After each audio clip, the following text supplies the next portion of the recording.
Mr. Chairman. Yes, Vice Chairman Mike Defensor. Mr. Chairman, I move that we approve the minutes of the meeting, the hearings conducted on the 15th of June and the 17th of June, Mr. Chairman. I so Second the move. motion. It was moved and duly seconded to dispense with the reading of the minutes of June 15 and June 17 meetings and to approve the same. Hearing no objections, motion is approved. Magandang hapon ulit. This is our 8th joint meeting with the Committee on Good Government and Public Accountability. Atin pong binabate ang mga membro ng Committee ng Legislative Franchises at lahat ng mga members na kasama natin ngayon sa plenaryo at sa Zoom. Atin pong i-record ang attendance sa mga members na kasama natin sa hapong ito. Comsec, paki-recognize po ang mga bisita at resource persons natin.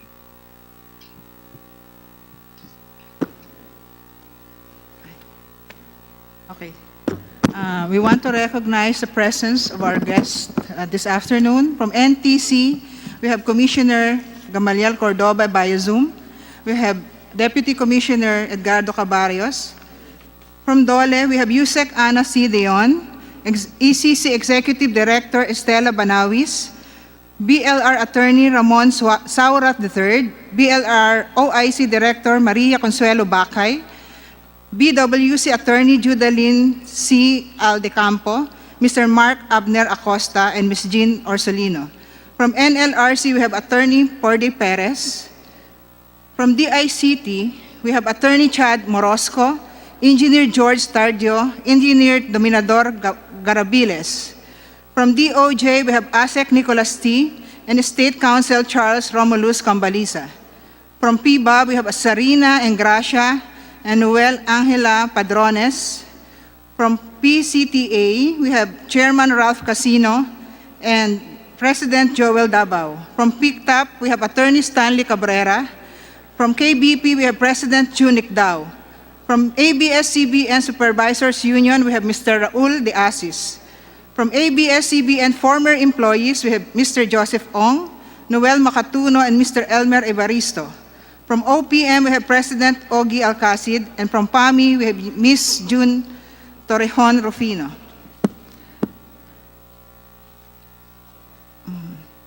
From ABS-CBN also, we have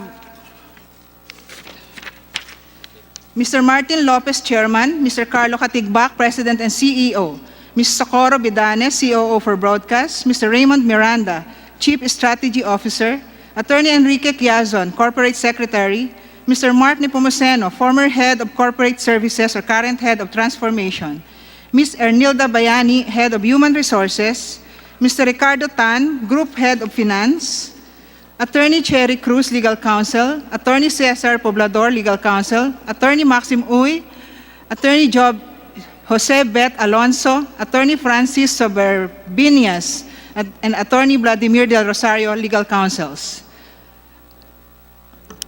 We have also Mr. Jornely Bayonan confirming for former employees for labor issues. From Centro, we have also Mr. Benjamin Miguel Avero III. That's all. We have also Mr. Jobert Sucaldito via Zoom. Maraming salamat, Comsec. Sa bahagi po ng Blue Ribbon Committee, binabati po natin ang ating mga Vice Chairman at members na narito sa plenaryo, gayon din sa mga kasama na natin via Zoom. Muli, tayo po ay mapapanood ng live streaming sa Facebook pages ng House of Representatives, pati po sa page po ng inyong Congressman Kuya Jose Antonio R.C. Alvarado. Dalawa po ang items na nasa agenda natin ngayong hapon. Una po, yung alleged violation of the previous franchise of ABS-CBN, particularly po yung sa TV Plus at KBO. And alleged violation of ABS-CBN of labor laws. Bukod po sa mga taga-ABS-CBN, maaari po na tayong magtanong sa ating mga resource persons para sa mga issue na banggit. Mr. Chairman. Yes, Vice Chairman Defensor. Mr. Chairman, I'd like to raise a question of collective privilege, Mr. Chairman. Personal and collective privilege. Okay, Chairman Defensor. Yes, Mr. Chairman, alam niyo po itong usapin dito sa DG Box. Ito po ang pag-uusapan dito yung violation. Kaya ko po niraise yung personal collective privilege dahil sa patuloy nitong pag-ere. Kahit na po tapos ang prangkisa. Ang ibig ko sabihin, wag natin pag-usapan muna whether pro or against ka sa prangkisang ito. But the fact that it continues to air using the same frequency, Mr. Chairman, is not only a violation of the franchise, but it is a usurpation and infringement on the powers of Congress. Kapangyarihan natin, Mr. Chairman, kung tayo ay papayag. Nung ito po yung unang pinag-usapan sa NTC, ang sinabi ng NTC sa atin, sinabi natin sa NTC kung pwedeng patuloy nila na magkaroon ng provisional authority habang naghihiring tayo. Ngayon po, itinigil ng NTC, sinidio ang ABS-CBN. Ngayon naman naghihiring tayo, pinayagan naman niya yung paggamit ng ere patuloy sa DG Box. Mr. Chairman, ako po'y nalilito sa sitwasyong to, pero ang malinaw sa akin, it is a violation of the powers of Congress. It is a violation of our constitutional mandate na tayo lang ang magbibigay ng prangkisa. Inuulit ko po, hindi po ang binabanggit ko ang violation ng paggamit ng DG Box. Ang binabanggit ko po ay yung natapos ng prangkisa at pinapayagan pa ng NTC na umere ang mga programa gamit ang DG Box. And NTC is there, Mr. Chairman. Whether we are for or against, it is not a question. Hindi po yung problema sa akin.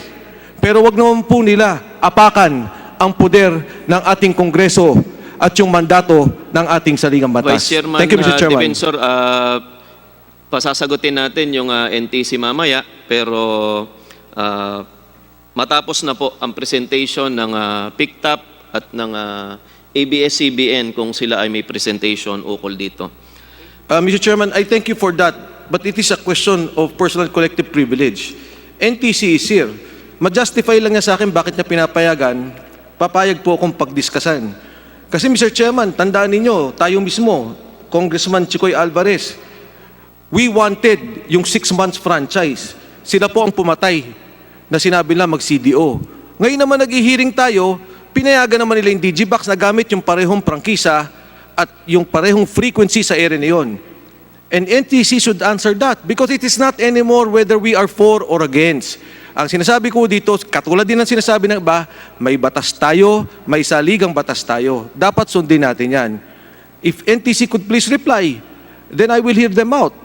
But if not, Mr. Chairman, I think before we talk about violation, this in itself is a usurpation and infringement on the powers of Congress, Mr. Chairman. Hearing suspended.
Hearing resumed.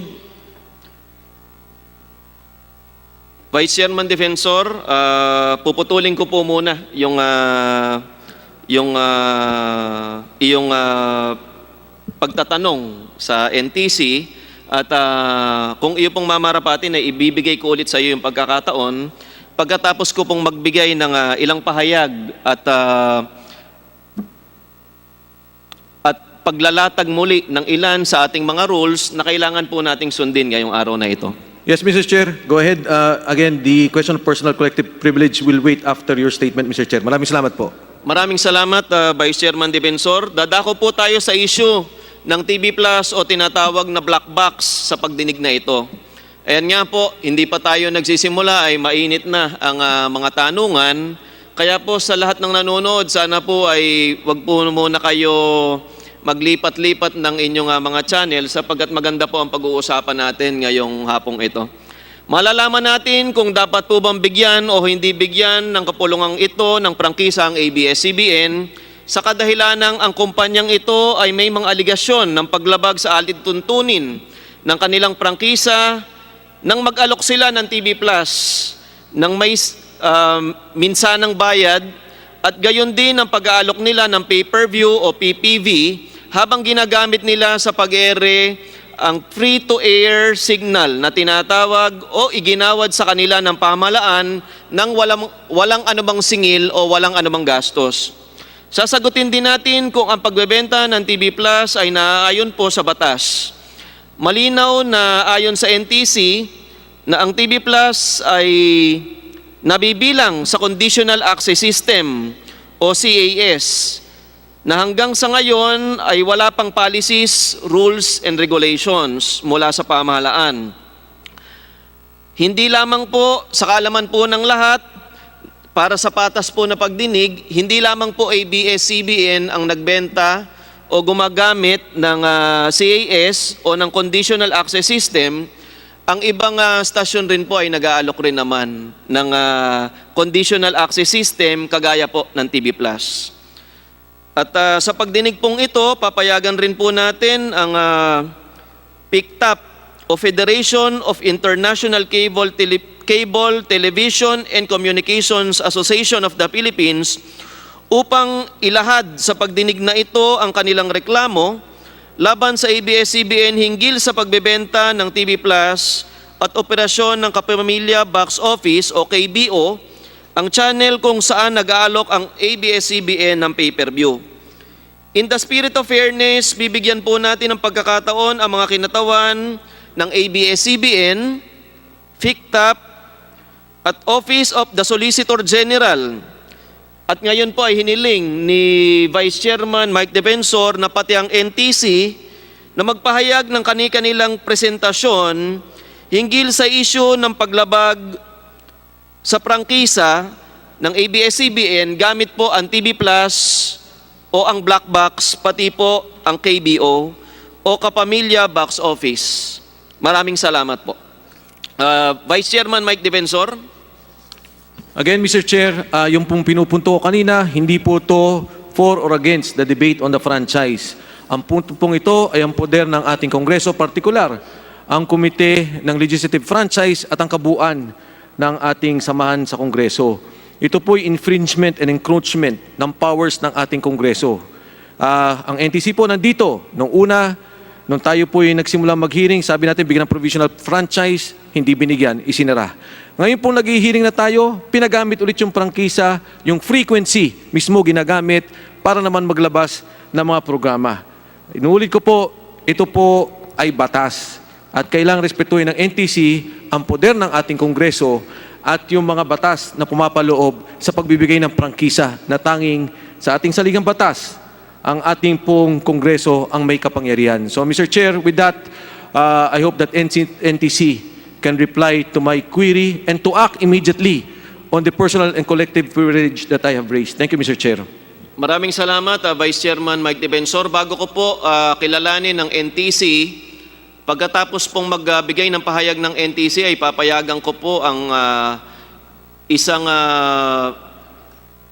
anti at isang pro na magtanong pa sa NTC. Pagkatapos po ay puputulin na po muna natin ang usaping ito upang bumalik na po tayo sa ating tamang listahan ng interpellators. Yes, Congressman Zarate. Mr. Chair, thank you. I understand the position of the Congressman Defensor.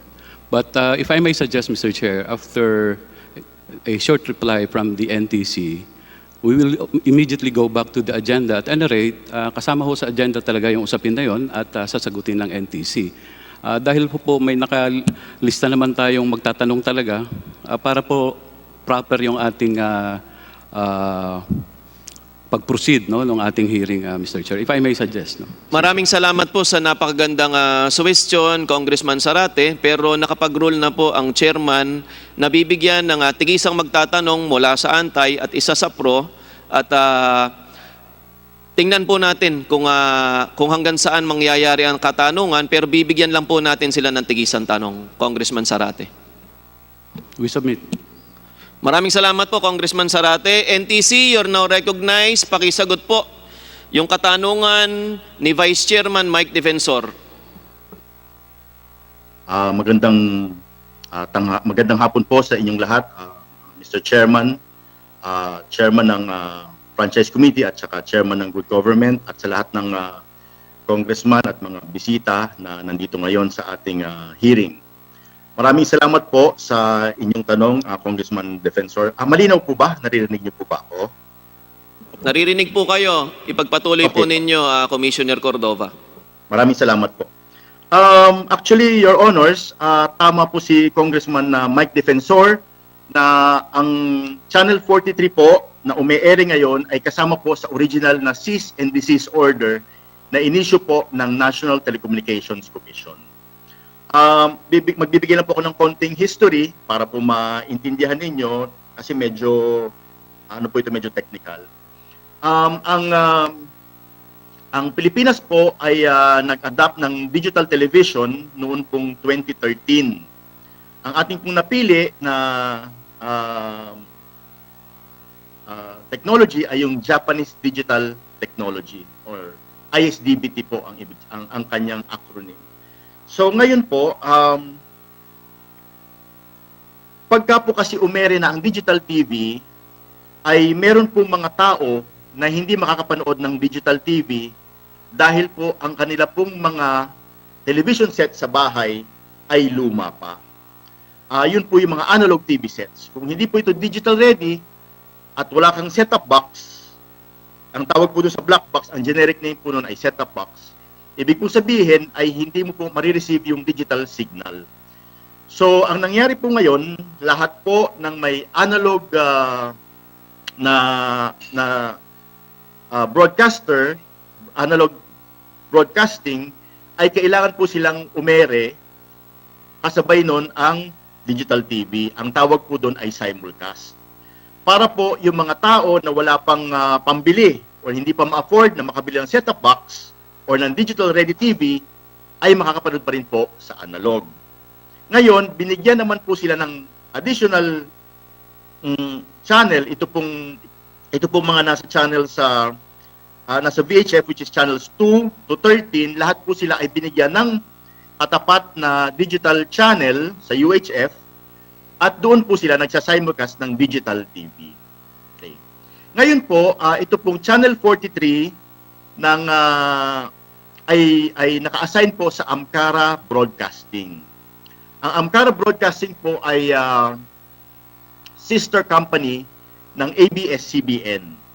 So, ang nangyari po, dito po sa Metro Manila, si ABS-CBN ay umi-air ng analog sa Channel 2 at umi-air po ng digital sa Channel 43 ng Amcara. Pinagamit po sa kanila ng Amcara, which is the sister company, para gamitin sa digital TV. Ngayon po, nag-issue po kami ng cease and desist order against ABS-CBN na wag na silang umere dahil po paso na ang kanilang franchise noong pong May 5, 2020.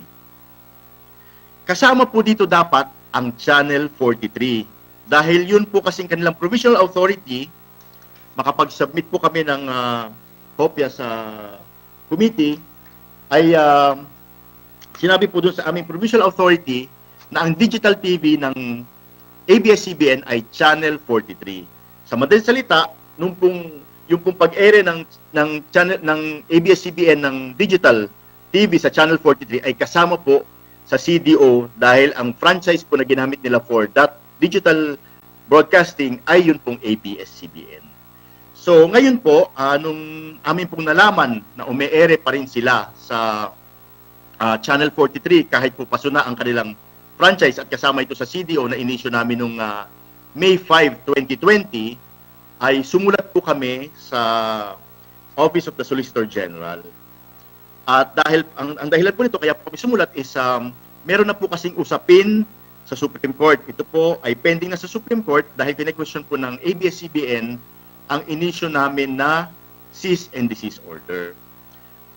We wanted to be more prudent, kaya po nagtanong po kami at humingi ng guidance sa Office of the Solicitor General. At ito pong guidance na ito ay natanggap po namin kaninang umaga lang po. Ang sabi po ng Office of the Solicitor General is, tama nga, kasama nga po ito, at pwede po kami mag-issue ng alias cease and desist order.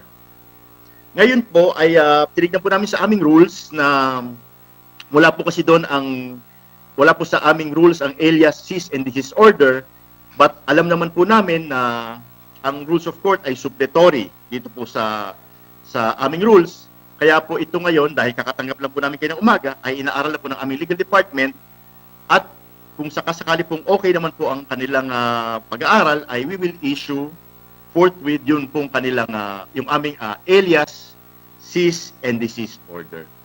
Pero, kapares po ng binanggit nyo kanina, sabi naman po ni Kong Mike Defensor, nandyan naman po ang ABS-CBN.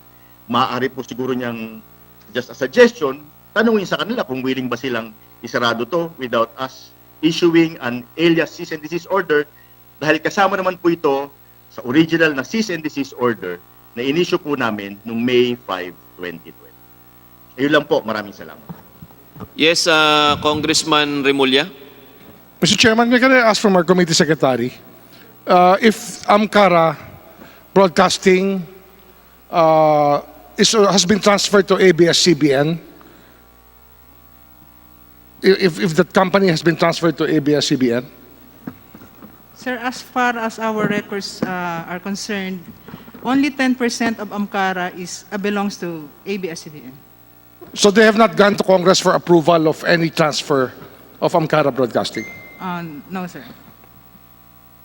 But what is the policy, Mr. Chairman, regarding the use of other franchises by other entities?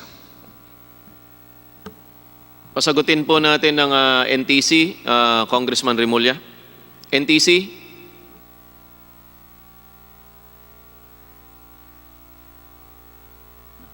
Ayan, yan po. Naka-unmute na po. Actually, Your Honors, ito po kasi ay... Mr. Chairman, I'd just like to ask Mr. Cordoba to please make a clear picture of himself because I don't like the digital mapping on his face. Maybe we can have a better, normal picture of him. Commissioner Cordova, pwede niyo po bang pakitanggal yung ano po ninyo? Yung ano ba tawag dyan? Yung parang virtual na picture sa likod nyo? Kasi kumukulay po sa mukha po nyo at saka sa damit ninyo. Sige po. Sandali lang po.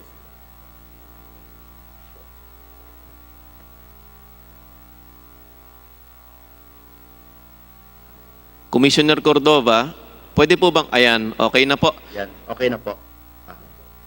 Okay na po, malinaw na po ba? Mr. Cordoba, Mr. Chairman, ang tanong ko lang ngayon, meron na bang transfer ang Congress sa franchise ng Amcara to ABS-CBN? I have to check that, Your Honors. Hindi ko lang po alam kung ilang percent po ang napunta sa ABS-CBN. We have to check our records. Ang alam Well, ko there's po, a 10% transfer so far, which does not necessitate. ng company basta po lumampas dun sa may threshold po siya, I think it's 40%, ay kailangan po siyang bumalik sa Kongreso para po humingi po ng paalam. Pero ang ginagamit ngayon ng ABS-CBN, yung Amcara, usufruct yan, di ba? Usufruct. Actually, Your Honors, ano po, ang ginagamit po ng ABS-CBN ay hindi po yung franchise ng Amcara. Ang ginagamit po ng ABS-CBN is yung pong frequency ng Amcara. Para pong nag-agree po silang dalawa dahil sila man ay related parties na ipagamit muna sa ABS-CBN yung pong kanilang UHF channel, which is channel 43, para po makapag-ere ito ng digital Okay, let's now. television. Mr. Chairman, ang aking talong lang dito kasi, ang digital box, yan po yung TV Plus. Tama ho, no, Mr. Cordoba, no? Ganito po yun. Hindi na, tinatanong ko lang sa'yo. Yes or no lang. Yung TV Plus, yan ang digital platform. Yan ang nagpapasok ng digital signal sa television. Sa analog television. Sa Correct analog po yun. television. Or even with other televisions, basta may TV Plus, pumapasok ang digital transmission. Tama ba Correct ho yun? po, correct. Okay. Ang sabi po sa provisional authority na binigay nyo sa ABS-CBN noong May 2019, Yes. ay yung provisional authority, pinapayagan nyo sila mag-broadcast ng digital at ginagamit na ang Channel 43 at doon ang sabi, yan pong broadcast na yan ay nakatuon sa buhay ng prangkisa ng ABS-CBN. Tama ba ho yun? Correct po. Malinaw po yan sa provisional authority, Your Honor. Ang ibig sabihin, lahat ng broadcast ng ABS-CBN sa TV Plus ay nanggagaling sa prangkisa na 7966, Republic Act 7966, na ngayon ay expired na. Tama po kayo, Your Honor.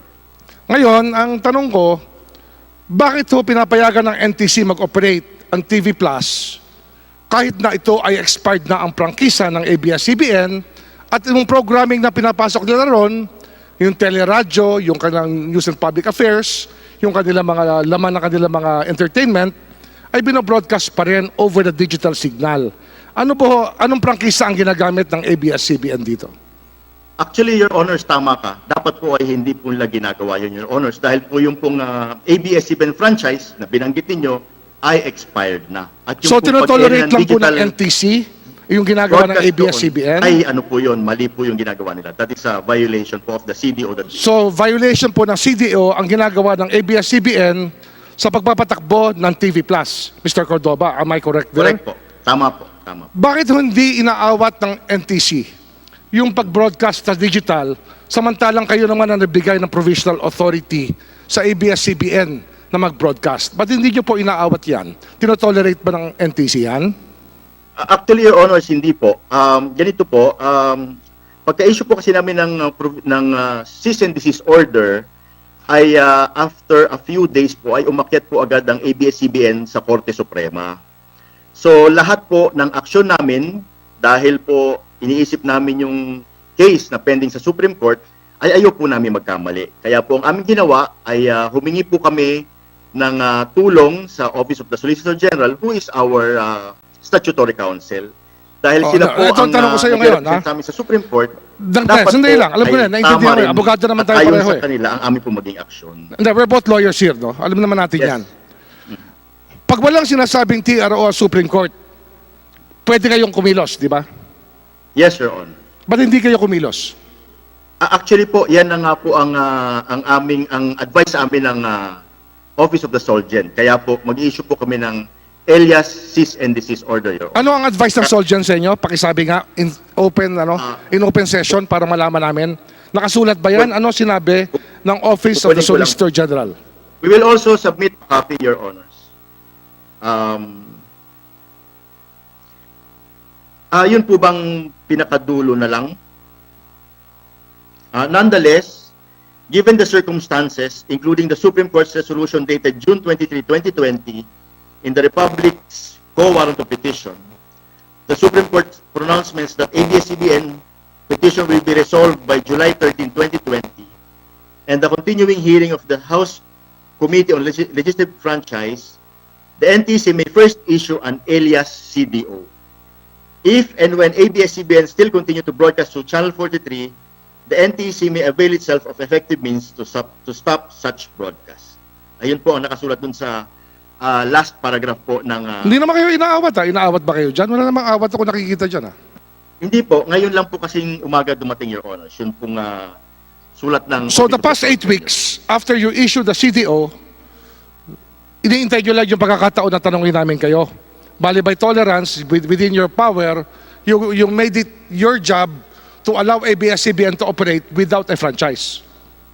Actually, Your Honors, dati pa po namin na itanong to sa Solgen. I think they were still considering it po dahil pinag-aaralan po nila kung anong maging epekto po nito sa Mr. Supreme Chairman, Court, I sa believe pending that case po we sa already Supreme found a ground for this committee to file a case with the Ombudsman against Commissioner Cordoba because he has willfully disobeyed the power of Congress to issue franchises and allowing an entity to operate without a franchise and earn money at the same time. Mr. Chairman, I looked at, this is considered ultra vires on the part of the NTC. Tinignan ko po, Mr. Chairman, ang palabas sa TV Plus. Ang nakakagulat lang po, ang nabihong advertisement. Kumikita sila ng pera, gumaganansya sila ng napakalaki, pero wala silang prangkisa. At ito po ay tinorelate, 8 weeks na po yan, mula na nagsimula na hindi po tumitigil ang ABS-CBN sa pag-ooperate po ng TV Plus. So, because they have committed an ultra vires act, we have a ripe case for the Ombudsman, Mr. Chairman. Maraming salamat po, Congressman Boying Remulla, isa sa ating mga senior vice chairman dito sa ating committee.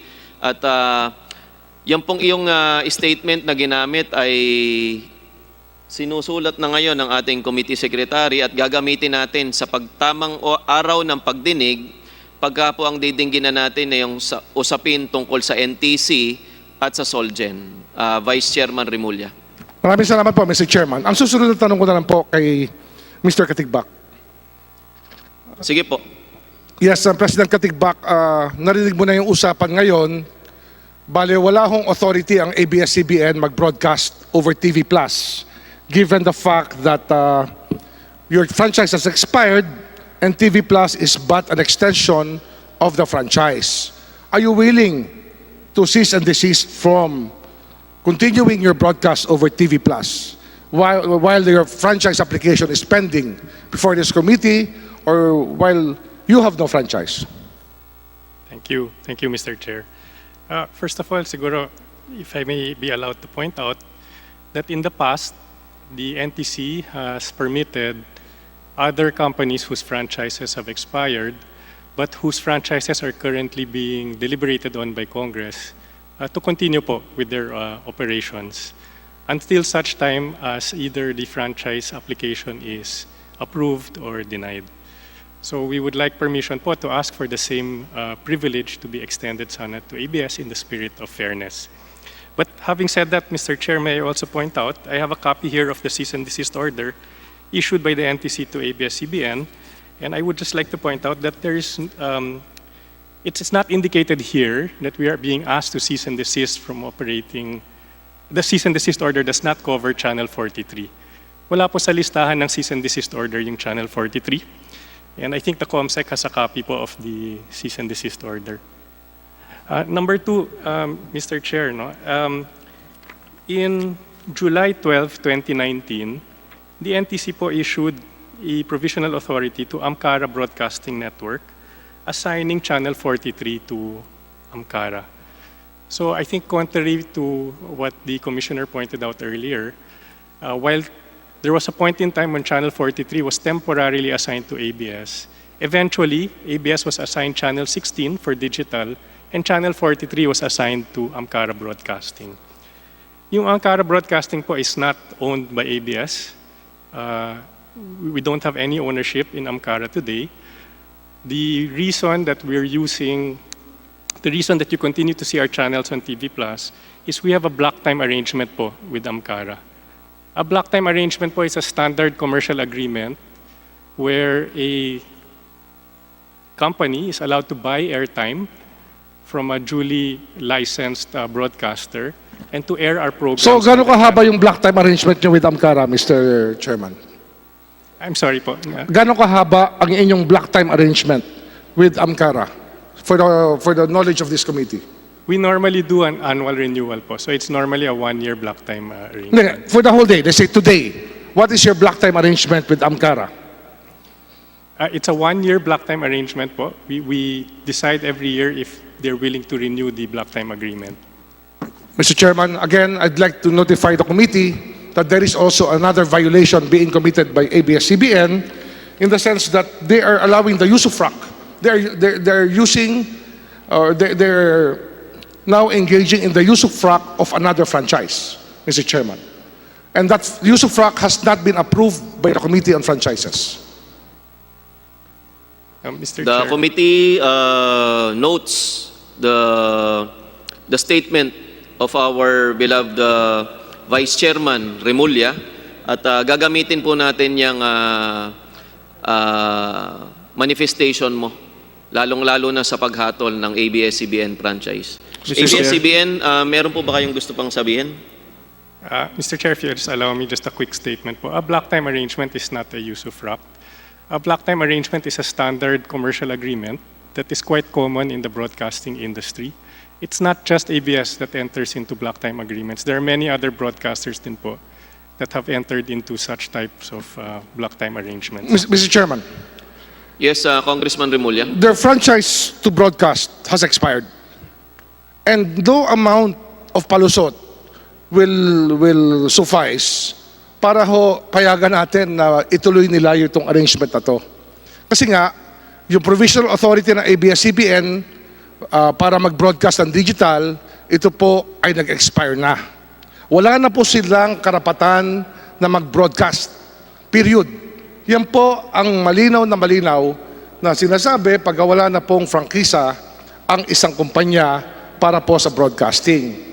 Ngayon, itong block time arrangement, ito po ay palusot lang to. Kasi po, ang nangyayari po, ginagamit pa rin nila yung public frequency to broadcast ABS-CBN content. And no amount of commercial arrangement ay pwede maging palusot para po sila ay makapag-broadcast ng legal. They are now conducting an illegal operation. For the past 8 weeks, their operation has been illegal, Mr. Chairman. Maraming salamat, Congressman Remulla. Bago ko po kilalanin si Congressman Mike Defensor, tanungin muna natin ang NTC kung ano na ang ginagawa nila tungkol po sa arrangement. NTC, nandyan po ba kayo? Commissioner Cordova? Yes, opo. Narinig niyo po ba ako? Ano na pong hakbang ang ginawa ng NTC tungkol po sa arrangement ng ABS-CBN at ng Channel 43? Your Honors, pwede po ba akong sumagot ng konti doon sa binanggit Opo. kanina? Kinikilala po kayo. Unang-una, kasama po sa cease and desist order, yun pong pag-ere po ng ABS-CBN under Channel 43. Doon po sa listahan ng aming cease and desist order, page, sa ikalawang pahina po, nandun po, TV stations 87-006, Channel 2. So noon pong binigyan ng digital TV si ABS-CBN Channel 2, ang kanila pong simulcast ay yung pong Channel 43. Nakalagay po yan dito sa case number din po na 87-006. Nakalagay po doon sa pahina na page 6 po. Wherefore, premises considered, it appearing that applicant is legally and financially qualified and that the proposed conversion from analog television service of Channel 2 to digital terrestrial television broadcasting system in Metro Manila is technically and economically feasible in the interest of public service. The Commission hereby approves the conversion from analog TV television service to digital terrestrial television broadcasting station of ABS-CBN Corporation using Channel 43 in Metro Manila. Under Republic Act 7966, valid until the effectivity of the said franchise. So, ang case number po nito ng pag-convert from analog to digital ay 87-006. Kaya po dun sa admin cease and desist order nakalagay po doon sa listahan ng mga CNDO ang 87-006 Channel 2 Quezon City, Metro Manila. Mr. Chair, Yes. Yes, Vice Chairman Defensor. Yes, Mr. Chair. Kanina lang po, yung ako po'y papasalamat ako kay Congressman Boying at yung binanggit ni Congressman Sarate na pag-uusapan naman to in detail. Ang ating pong question of personal collective privilege ay yung binabanggit kanina na magmula nung nagkaroon ng pagsasara, tuloy-tuloy pa rin yung pag-ere. Ngayon, sinabi naman po ni Commissioner Cordova, pinaliwanag niya, sumulat sila sa Solgen. At sinasabi niya ngayon, meron na siyang pahintulot o pagkaklaro ng klarifikasyon sa Office of the Solicitor General na pwede na nilang isis and desist pa yung Channel 43. Ngayon, ang tanong ko po, hindi nyo na po kailangan mag-issue ng another issuance. Kailangan nyo lang po i-execute yung inyong cease and desist order previously issued because klaro dun sa binabanggit mo, kasama na yan doon sa mga pinapahinto ninyo. Tama po ba? Actually, Your Honor, medyo may pagkaganon po, but ang advice po ng Solgen is for us to issue an alias cease and desist order, reiterating po yung Okay. aming naunang cease and desist order. Yes. Ngayon, Mr. Chair, isa na lang po kasi sumagot po yung ABS. Pero again, I'd like to ask the indulgence of the committee. Bibitawan ko na po ito pagkatapos. Hindi po ba yung kisa ng 7966, isa lang po naman ang frequency na kayo nagbigay? Tama po ba? Opo, yun pong Channel 2 po ng television ang binigay po doon. Yes, Noong and- pong 1987. At dahil sa teknolohiya, yung ibinigay ninyong frequency, naging 5 channel o 6 o 10 channel pwede. Ganito po, Your Honors. Ito po kasing binigay nung Channel 2 noon pong 1987, ito po ay VHF, very high frequency. Hindi po dito pwedeng gawin ang digital TV. Okay, para lang Kaya po maintindihan, Commissioner ginagamit- Cordova, ginagamit para sa maintindihan kanila po ng Channel ating mga 43. kababayan, yung frequency na yon nung naging digital, dumami ang channel.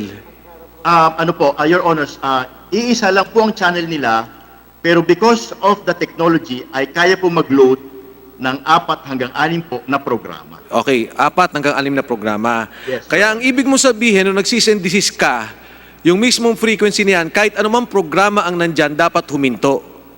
Yes, Your Honors. Correct. Okay, yun lang po. At ang commitment mo, ngayong hapon, ihinto mo lahat ng programa.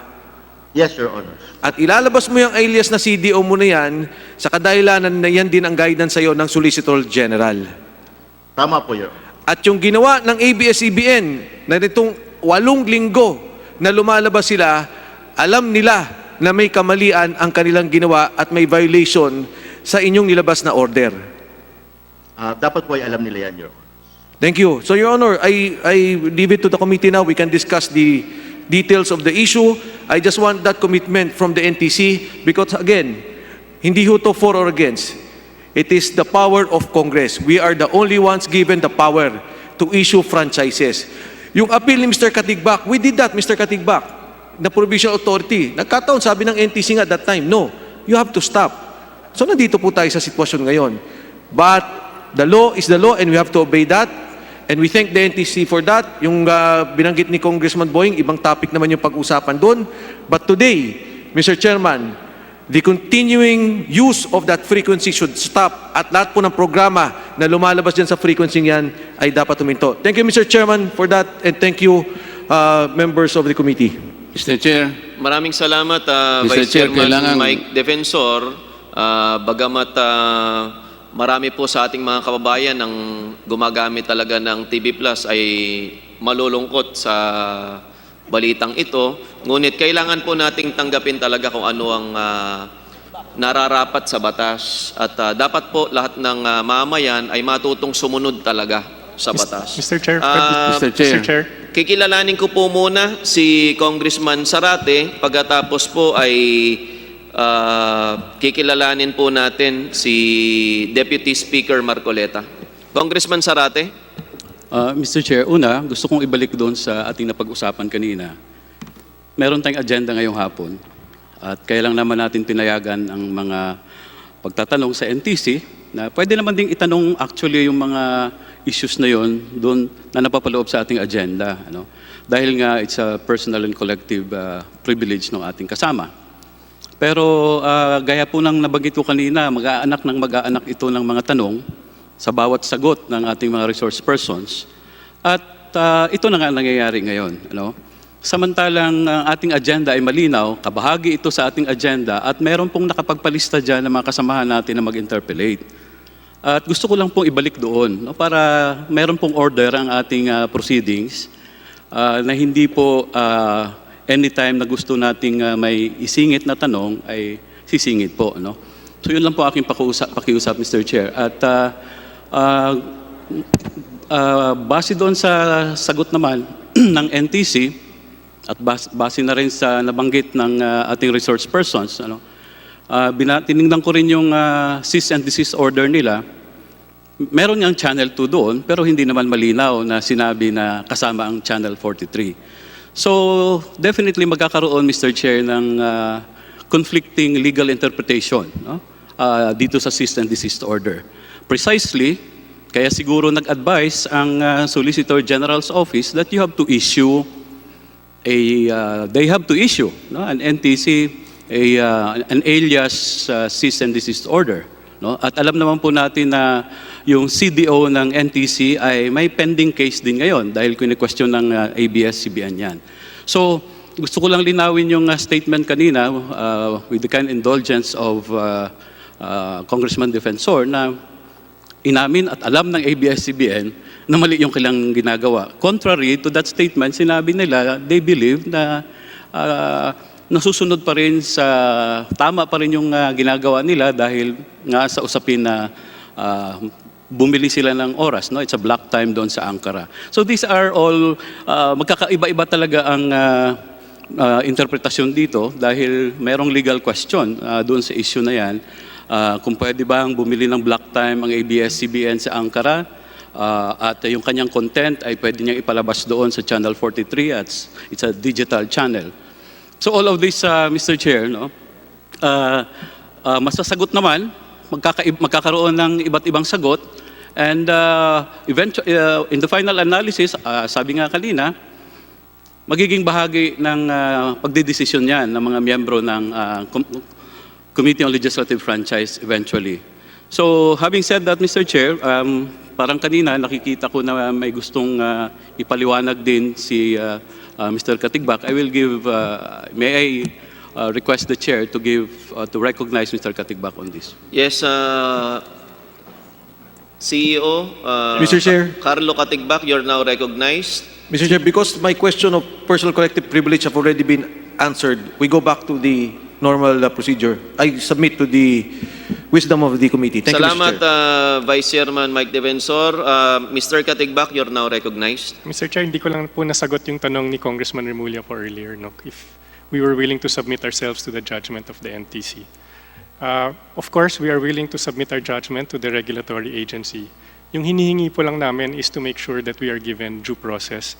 So we have the right venue to express our position on this matter. And then whatever decision comes up, the NTC comes up with, we will respect the regulatory agency po.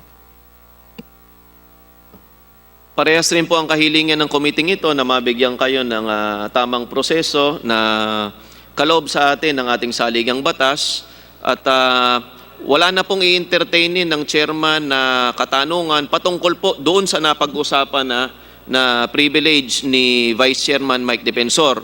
Bagamat kikilalanin po natin ngayon si Deputy Speaker Marcoleta para sa isang point of order. Meron ka po bang point of order? Mr. Deputy Chair, Speaker Marcoleta?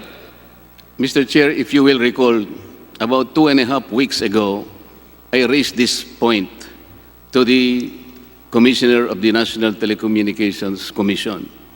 And at that time, he gave a very convoluted answer.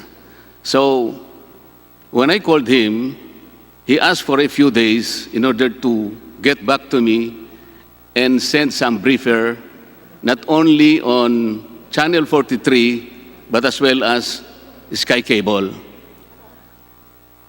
Unfortunately, Mr. Chair, this afternoon, upon the question of privilege by Congressman Defensor, parang nagtatakip si Commissioner Cordova, Mr. Chair. Unang-una, ang liwanag naman doon sa binigay niyang briefer sa akin kung ang pag-uusapan ay yung Channel 43, talagang yung pagbibigay niya ng provisional authority sa Channel 43 na gamitin nga yun ng ABS-CBN, it was predicated on the franchise of ABS-CBN. Ito po yung briefer na sinabi niya. The NTC's approval of the digital terrestrial TV channel of ABS-CBN Corporation using Channel 43 was predicated on the effectivity of the franchise under 7966. Ito po yung case number 87006. Nawala na nga po yung prangkisa. Bakit nga po nagpapatuloy pa? Ito po yung isyong dapat nating ayusin. Ang sinasabi ni Mr. Katigbak, bibigyan natin siya ng due process. Pero wala na po yung prangkisa, Mr. Chair. Ito po yung pagpapatunay ni Chairman Cordova dito sa binigay niyang briefer sa akin. Ang totoo nito, Mr. Chair, hindi lamang po ito Pati po yung wireless, ito po yung digital broadcast service, ito po yung wireless na service ng Sky Cable. Ang sabi po sa report sa akin ni Commissioner Cordova, ito po ay predicated din do sa franchise ng Sky Cable, which is Republic Act 7969, na napapaloob doon sa NTC case number 2012-386. Paso na rin po itong prangkisang ito Mr. Chair. Sa mga tweet, nagbo-broadcast po ng TV Plus ang ABS-CBN using two platforms. Ito po yung Channel 43 at saka yung wireless service ng cable, Sky Cable, pero pareho pong paso ang prangkisa. Ang sabi ko po sa kanya, kay Commissioner Cordova, kung nandyan pa siya, June 10 pa po, 2020, ang sabi po niya, kailangan bigyan lamang siya ng ilang araw because he is discussing it with the Office of the Solicitor General. Hindi naman po ako naniniwala na abutin po tayo ng 11 na araw bago niya sabihin ngayon na ngayon pa lamang niya yata i-issue yung cease and desist order. Bakit po nagkaganon? Kailangan po nating pagtibayin na ito, Mr. Chair, because these two services being used by ABS-CBN, yung platform, Channel 43 ng Amkara, at saka yung wireless digital broadcast service ng Sky Cable, parehong paso po yung prangkisa na ginagamit. At ito po, doon sa sulat niya, sa Solicitor General, June 10, 2020, sinabi po niya, na-covered itong dalawang ito.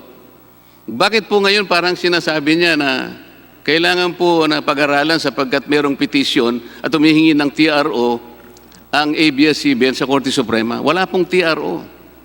Sa tingin ko po, kung ako ang masusunod, dapat mag-resign po si Commissioner Cordova because he is not doing his job. Totoo lamang po ito. Matagal ko pong hinintay ito, inabot na po ngayon hanggang sa makapag-raise ng privilege right of question of privilege ang ating kasama dito. Pero matagal ko na pong hinihintay. Inabot na po ng 19 na araw bago niya sabihin ngayon na mag-i-issue pa lang siya. Wala na pong, para po tayong nai-insulto rito, Mr. Chair. Nandito po tayo para himayin, kinoconsider po natin kung bibigyan pa natin o hindi ng prangkisa ang ABS-CBN. Pero walang puknat po nilang naipapalabas din naman ang kanilang mga programa sa dalawang platapormang aking binabanggit, gayong pareho ng paso ang kanilang prangkisa. Ayon po mismo sa report po ito ng NTC. Ano po kaya ang masasabi ni Commissioner Cordova rito, Mr. Chair? Deputy Speaker Marcoleta, pasasagutin ko po ng isang bibigyan ko po ng pagkakataon upang makasagot si Commissioner Cordova. Ngunit pagkatapos po nito, ipuputulin ko po muna ang oras na ibinigay ko sa iyo para maibalik na po natin kay Chairman Chikoy ang mga presentation po ng ating mga panauhin ngayong araw na ito. DS Marcoleta. NTC, you're now recognized. Pakisagot po ang katanungan ni Deputy Speaker Marcoleta kung bakit po tila napakabagal po ng inyong aksyon na ginawa pagdating po sa usapin ng ABS-CBN. Commissioner Cordova. Your Honors, narinig niyo po ako? Malinaw po ba? Okay, tulad po ng nabanggit ko sa kanina, Your Honors, ay ang ginawa po namin ay sinigurado po namin na hindi po kami magkakamali legally. Kaya po, dahil nga ang Office of the Solicitor General, ang aming pong abogado, ay sumulat po kami sa kanila at binanggit po namin itong mga bagay na ito. At ngayon po ay sumagot po sila at natanggap po namin kaninang umaga. Dahil po, Your Honors, natatakot po kami na kapag kumilos po kami ng mali, ay makaapekto po ito sa Supreme Court case na pending po ngayon laban sa amin. Mas importante po sa amin na maging tama ang aming mga hakbang at hindi po kami magkamali para po ang importante sa amin ay manalo po kami sa kaso na napending po sa Supreme Court. Ngayon po ay sumagot na po ang Office of the Solgen. Paano po kayong magkakamali, Commissioner Cordoba? Paano kayong magkakamali? Parehong paso yung prangkisa na ginagamit ng Sky Cable sa kanyang wireless service, paso din yung prangkisa ng ABS-CBN sa paggamit niya ng Amcara Channel 43. Paano kayong magkakamali samantalang parehong paso ang prangkisa? Your Honors, ang abogado po kasi namin ay ang Office of the Solgen, kaya po kami nagpag-guide po sa kanila. Hindi po Para sinabi hindi nyo po kami kanina para hindi kayo magkamali. Ang tanong ko po sa inyo, paano kayo magkakamali parehong paso ang prangkisa na pinagbasihan ng inyong desisyon dito sa Sky Cable Wireless at saka yung Amcara Channel 43. Ito po ang binigay niyong briefer sa akin noong June 10, 2020 na hinihintay ko po. Inabot po tayo ng 19 na araw bago niyo sabihin ngayon na mag-i-issue kayo ng cease and desist order. Bakit po ganon? Kasi nga po, inantay po namin ang guidance sa amin ng Office of the Solicitor General. Kaya nga po, ang sabi nga ni Congressman Boying, baka mademanda po kayo sa ombudsman eh. Ako po, ang gusto kong mangyari, mag-resign na lang po kayo eh. Kasi pinagtatakpan po ninyo eh. Paano po ang gagawin namin? Nandito kami ngayon. Ito bang ginagawa namin, walang kakwenta-kwentang bagay, Mr. Commissioner? Nagpapagod po kami rito kahit na ang ating senaryo rito ay COVID na tayo rito. Pero sa kabila ng lahat ng ito, pinagtityagaan naming himayin kung bibigyan natin sila o hindi ng prangkisa. Pero ngayon, nakabuyang-yang sa lahat ng mga television, nakakapag-broadcast pa rin sila eh. Kung ganun po, itigil na po natin ang proceedings, Mr. Commissioner, dahil kahit po pala wala silang prangkisa, kaya nilang mag-broadcast eh. Pasong-paso na po itong dalawa, pero pinapayagan ninyo eh. Bakit hindi naman kami magsisentimiento sa inyo? Pupunta pa kayo sa Solicitor General. Wala pong masama doon na pumunta kayo doon. Tama lamang yon. Pero kung ginawa na ninyo kaagad yun, ano man na aksyon ang gawin ng ABS-CBN, tiyak tutulungan kayo ng Solicitor General. Ang ginawa po ninyo, baligtad, Commissioner Cordoba. NTC, pakisagot po. Naintindihan po namin ang sentimiento ng Congressman Marcoleta. Pero ang ginawa po namin ay to ensure po na wala pong mali at tama po ang aming proseso, ay tulad po ng kahit na sinong kliyente, ay humihingi po kami ng advice muna sa aming abogado. Kaya po kami ngayon ay matibay na makakakilos dahil meron na po kaming pangahawakan na opinyon na binigay sa amin ng aming statutory counsel. Chairman Jonathan? Yes, Chairman Chikoy. Pabayaan na po natin na tawagin ngayon ni Chairman Chikoy ang mga imbitado natin na magpe-present at sa kalaman po ng lahat, yung pong oras na ibinigay sa inyo sa pagtatanong sa NTC ay ibabawas natin sa oras ninyo sa pagtatanong mamaya. Maraming salamat po. Maraming salamat, Chairman Jonathan. Balik muna tayo sa ating talagang nakalagay sa agenda.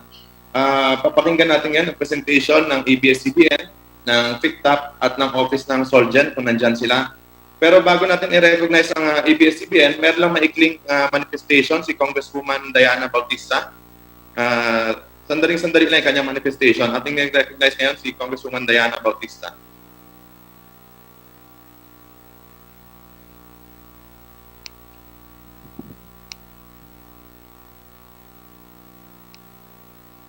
Kong Diana? Yes, yes. Good afternoon, Mr. Chair. Good afternoon, everyone. Thank you for recognizing me. Mr. Chair, this is just a very short manifestation, motion, actually. So on June 15, 2020, the following issue was included as part of the issues that should be tackled in this joint committee.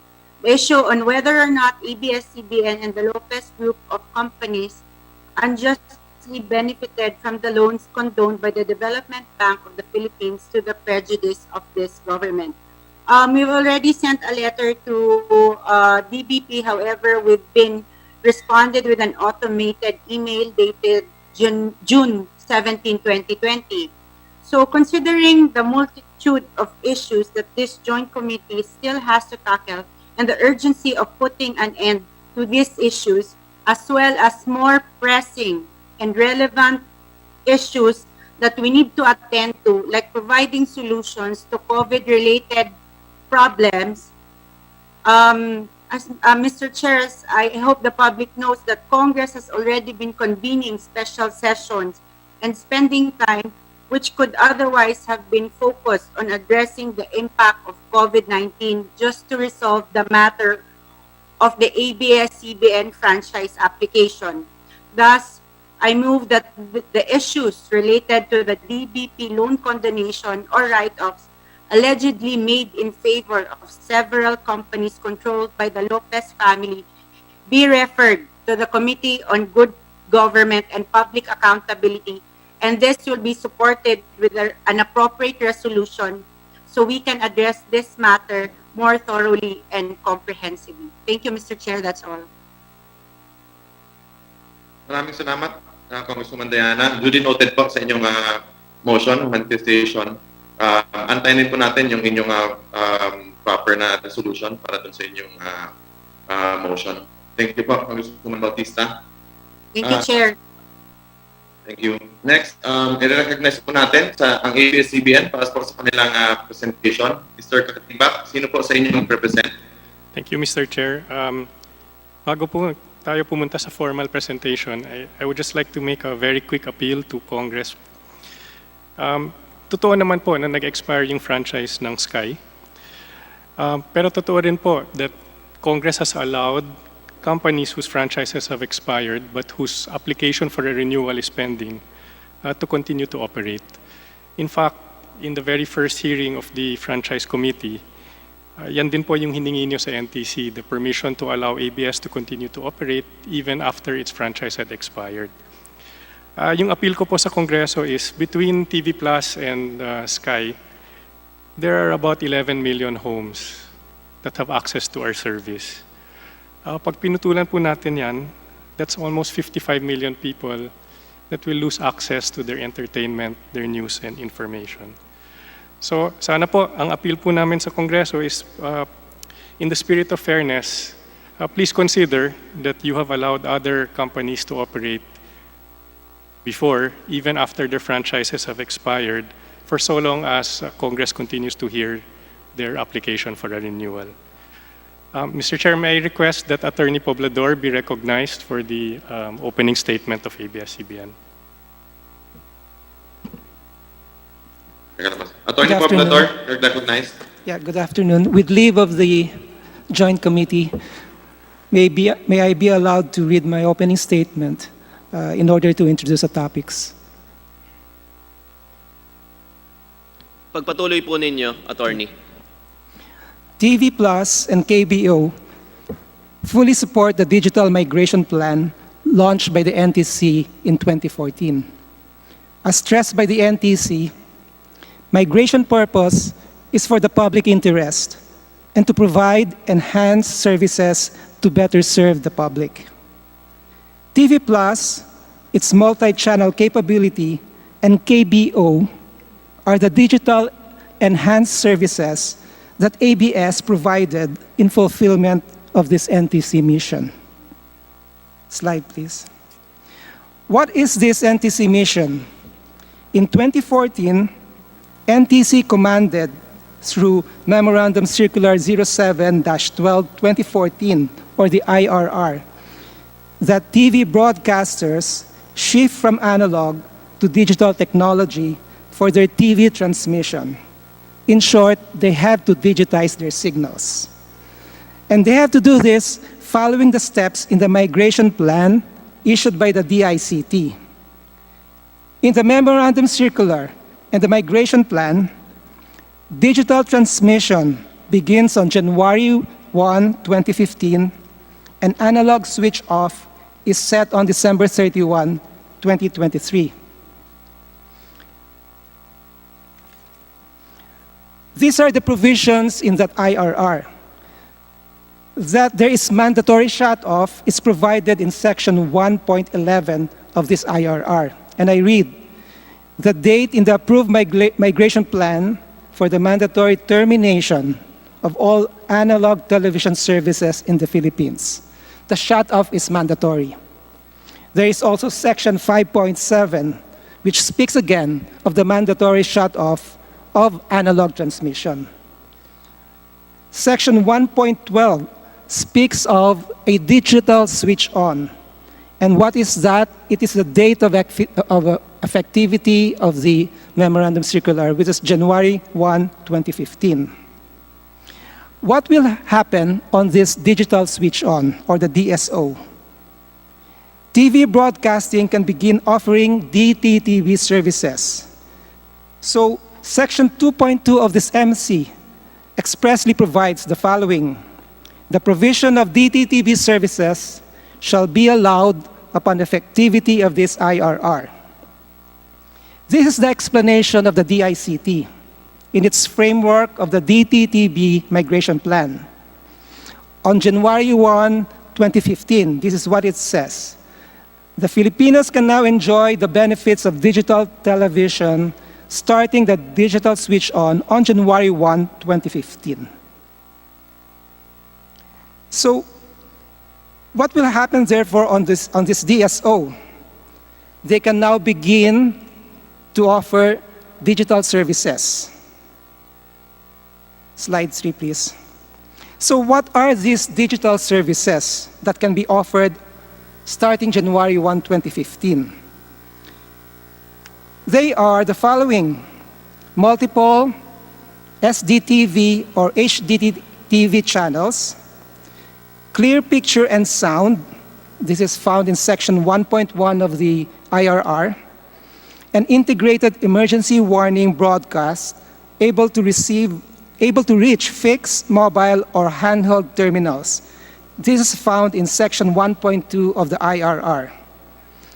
Included are other services as may become available in the future. This is provided in section 1.5.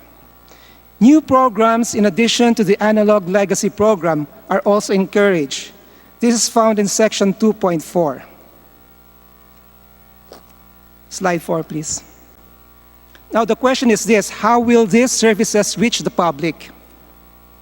The memorandum circular requires the sale of the TV set-top boxes to upgrade TV analog sets in order to read the digitized signals.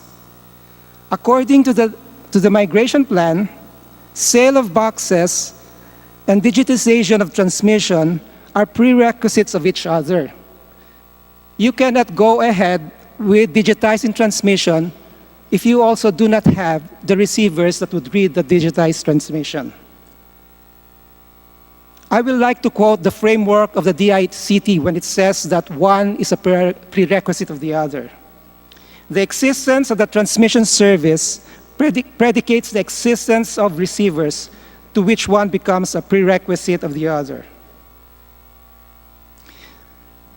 Taking everything into consideration, this is why we now have TV Plus boxes. Why through the box, the public can enjoy in clear audio and video the multiple channel setup. It can now see the KBO. The KBO is simply content involving reruns of recent movies known as box office hits of ABS, which is made available as streamed content for mobile or as streamed content on online platform, and yes, as content broadcasted on TV analog sets using the TV Plus box. There are many issues that are hurled against these enhanced services. Slide 5, please. The first is the allegation that using multiple channels is a violation of the franchise. Let's go back to RA 7966 of the franchise. It does not state that the franchise is only good for one channel. It does not say that at all. In fact, the word channel and the word multiple, they don't occur in any provisions of this franchise. On the contrary, multiple channel simply follows the migration plan of the NTC. Among the requirements of the migration plan is that there should be already digital technology that has to be put in place on January 1, 2015. And the definition of digital technology is simply this: technology intended to provide a greater number of SDTV or HDTV channels. Section 2.4 even states the provision of new programs are also encouraged. So the phenomenon of multi-channel format just follows the digital migration plan of the NTC.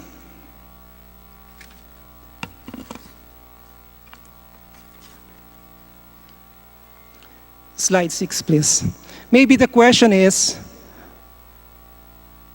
does the offering of a multi-channel format requires a permit before it can be undertaken?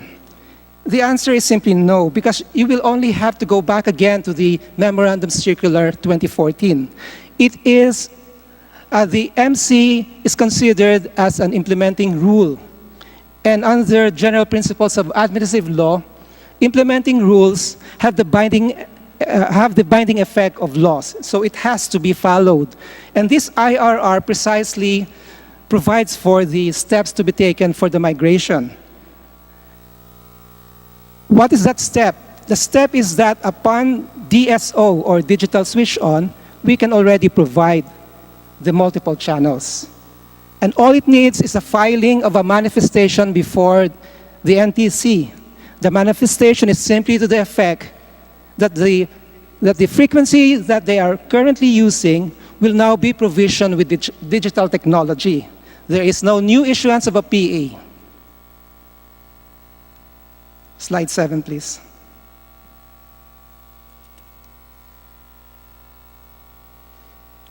The issue involving the TV Plus is stated this way: whether ABS violated the franchise by offering TV Plus for one-time fee using its free-to-air signal granted by the franchise. Let me repeat, the sale of TV Plus boxes is an essential part of migration. Migrating to digitized signals will be useless if analog TV sets are not installed with set-top boxes, such as TV Plus box, to read the digitized signals. Again, I quote the framework of the DICT. It says, the existence of the transmission service predicates the existence of the receivers, to which one becomes a prerequisite of the other. Because of this provision, ABS has sold more than 9 million boxes already. And in selling the boxes, ABS always comply with the rules governing the sale of the boxes. And there is no so-called one-time fee. It is just the cost of the box. And the selling of the box is not a franchise activity. Maybe the question is this: does the TV Plus box block the FTA of free-to-air signals of other broadcasters? The answer is no. The TV Plus box is a receiver which gives access to all of the free-to-air signals of other broadcasters. So it is not blocking any signals at all. Slide 8, please. The issue is on the pay-per-view concept. Does it violate the franchise? Then we look at the provisions of a franchise. This is Republic Act 7966, and it expressly provides this, The authority given is to operate, maintain, for commercial purposes and in the public interest, television and radio broadcasting stations throughout the Philippines. The words commercial purposes are broad enough to cover pay-per-view. And in fact, the DOJ also reaffirmed this position in its 2018 opinion addressed to the NTC, confirming that PPV is for commercial purpose. To reflect the opinion of the DOJ, the NTC issued the conversion permit in favor of ABS, and it precisely included the use of conditional access subject to such rules that the NTC may, in the future, establish. But let me stress this: ABS-CBN has never been cited for any violation of the rules involving PPV. It has not been a subject of a complaint. There are no orders saying that we have been guilty of any acts involving pay-per-view. One issue in the pay-per-view question is the KBO. KBO is an enhanced service for viewers who prefer non-legacy content such as reruns of recent movies. As I have said, this content can be available as stream content for mobile and handheld telephone network, or as stream content on online platform, and even as broadcasted content on analog TV installed with TV Plus box.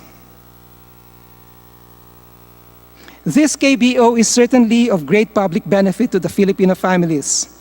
They can now watch movies in the comfort of their homes, which viewing used to be only made possible if you have to go to the movie houses. The last issue hurled against ABS is stated this way: whether ABS admitted the existence of a prohibition against multiple channels because the bill submitted makes reference to frequencies and channels in plural form.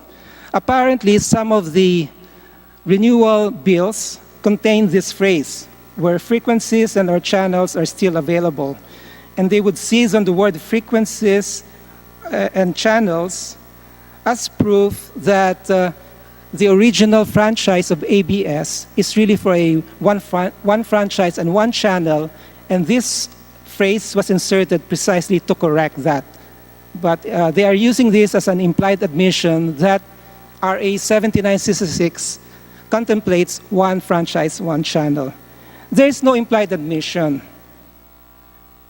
The reference to frequencies and available channels simply means it's a reiteration of the provision in the franchise regarding the use of frequencies which are only available, because if you use frequencies that are already assigned to another, then that would cause interference. So this is just a reiteration of that principle, and this is not an admission that there is such a thing as a one franchise, one channel policy.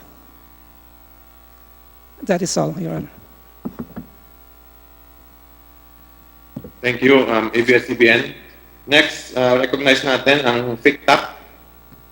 Sino po bang representative ng FICTAP?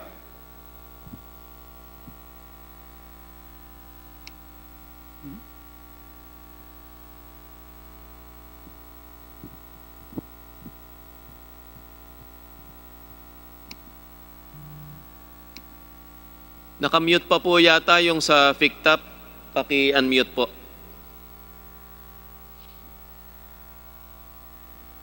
Okay na po ba? Naririnig po Proceed kayo? Okay. Honorable Speaker Alan Peter Cayetano, Honorable Franz Alvarez, Chairman of Legislative Franchise, Honorable Congressman Jonathan Alvarado, Chairman of the Good Governance Committee, Honorable Congressmen and women of the Hall of Congress, ladies and gentlemen, magandang hapon po sa inyo. Bago po ako mag-umpisa, nais po namin malaman kung may desisyon na po si Mr. Carlo Patigbak tungkol sa aplikasyon ng ABS-CBN franchise renewal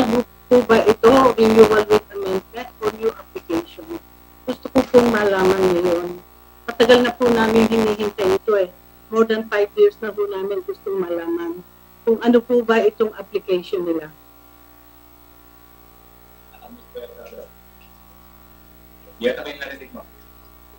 Naririnig na po ako. Naririnig po kayo, ma'am. Ipagpatuloy nyo lang po. Ituloy ko lang. Noong pong 2014, pa po namin, gustong malaman yung noong 16 Congress, baka po after more than 5 years namin paghihintay, may decision na si Mr. Carlo Patigbak ngayon. Gusto namin po malaman yung kasagutan nila kasi kailangan po namin dun sa mga comment namin. Ito po ang sinasaad sa ipinaglalaban namin na nakalagay sa ABS-CBN franchise application. Filed ngayon ni Congressman Rufus Rodriguez sa House Bill number 6694. On Section 1 po, Your Honor, na ito ang sinasabi, where frequencies and channels are still available for radio or television broadcasting, including digital television system. Hindi po nakasaad itong phrase na ito dun sa luma nilang franchise noong 1995. Ang issue po dito, ang mga sumusunod, ang franchise bill that was filed in Congress is different from their original franchise. Second, this new franchise application, if to be granted as such, will become a broadcast super mega franchise.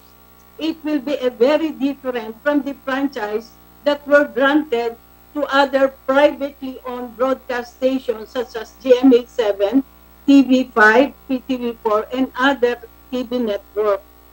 If Congress will grant the broadcast super mega franchise applied by ABS-CBN, government must enact new rules and regulations to govern such broadcast super mega franchise. As far as we know now, in other countries, this kind of broadcast super mega franchise are only granted to a government-owned media entity and never to privately owned media entity. Kung hindi po natin ito mabigyan ng linaw, susundan din po ito ng ilang TV station, ano na po ang mangyayari sa ating broadcast at telecommunications. Kung matatandaan po ninyo, 3 years ago, magkano ho ang halaga ng isang frequency? 3 years ago, nagbenta ang Liberty Telecommunication ng San Miguel Corporation. Isang frequency lang ho, nabenta ng 70 billion pesos. Binili po ito ng Globe at saka ng PLDT. At nung taon din pong yon sa Amerika, FCC, Federal Communication Commission, nagpa-auction po sila ng isang frequency na auction po ng $30 billion. Dito po sa hinihingi nila, sa Section 1, hinihingi nila where frequencies, channel, and channels are available. Hinihingi po nila ito. Pag in-approve po ng Kongreso, itong kanilang hinihingiling na ito, pupunta sila sa NTC, hihingi nila lahat ng available frequencies. Napakalaking kayamanan po ito ng ating pamahalaan.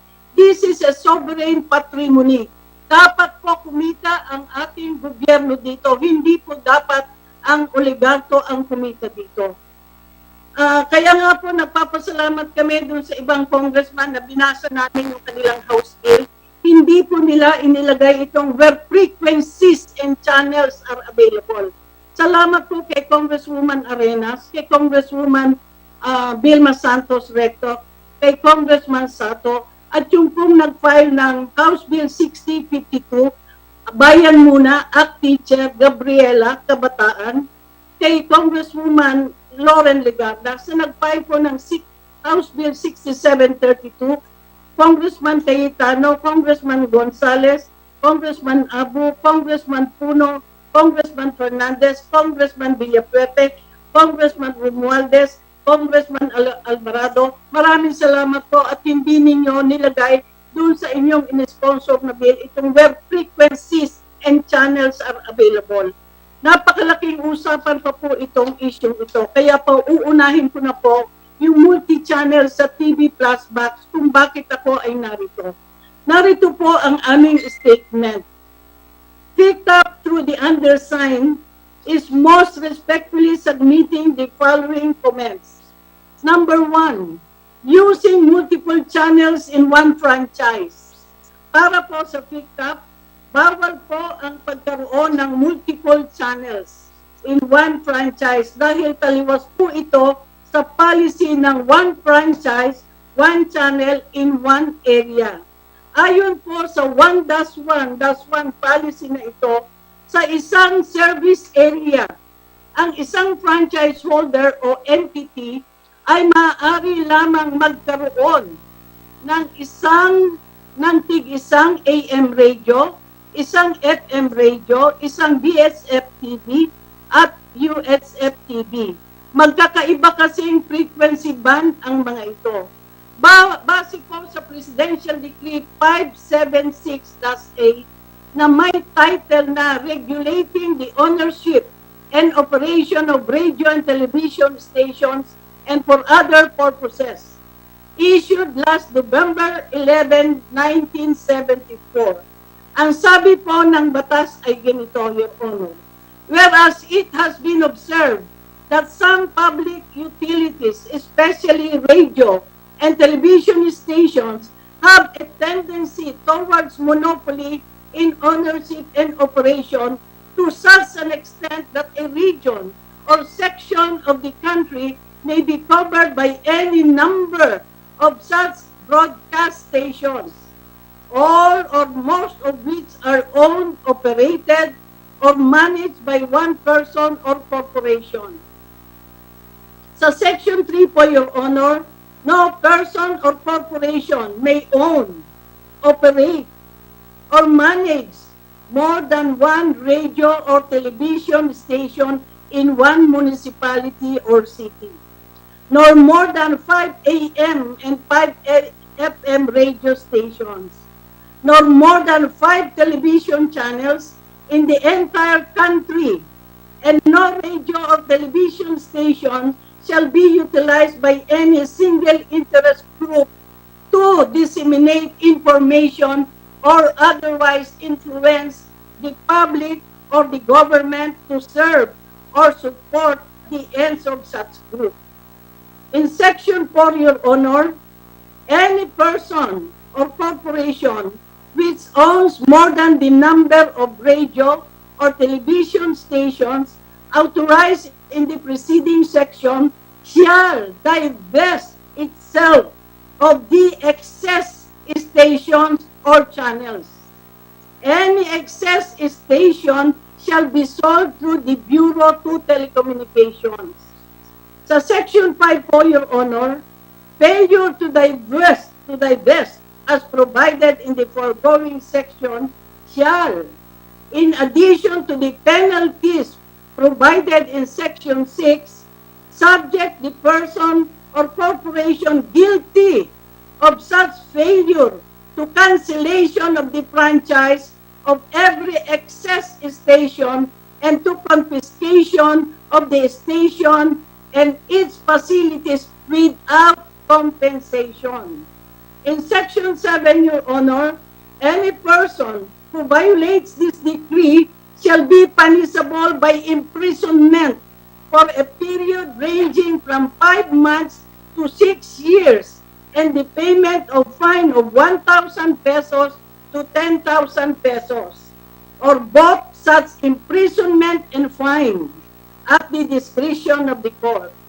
If the violation is committed by an association, partnership, or corporation, the penalty shall be imposed on the officers or employees thereof who were responsible or who committed the violation.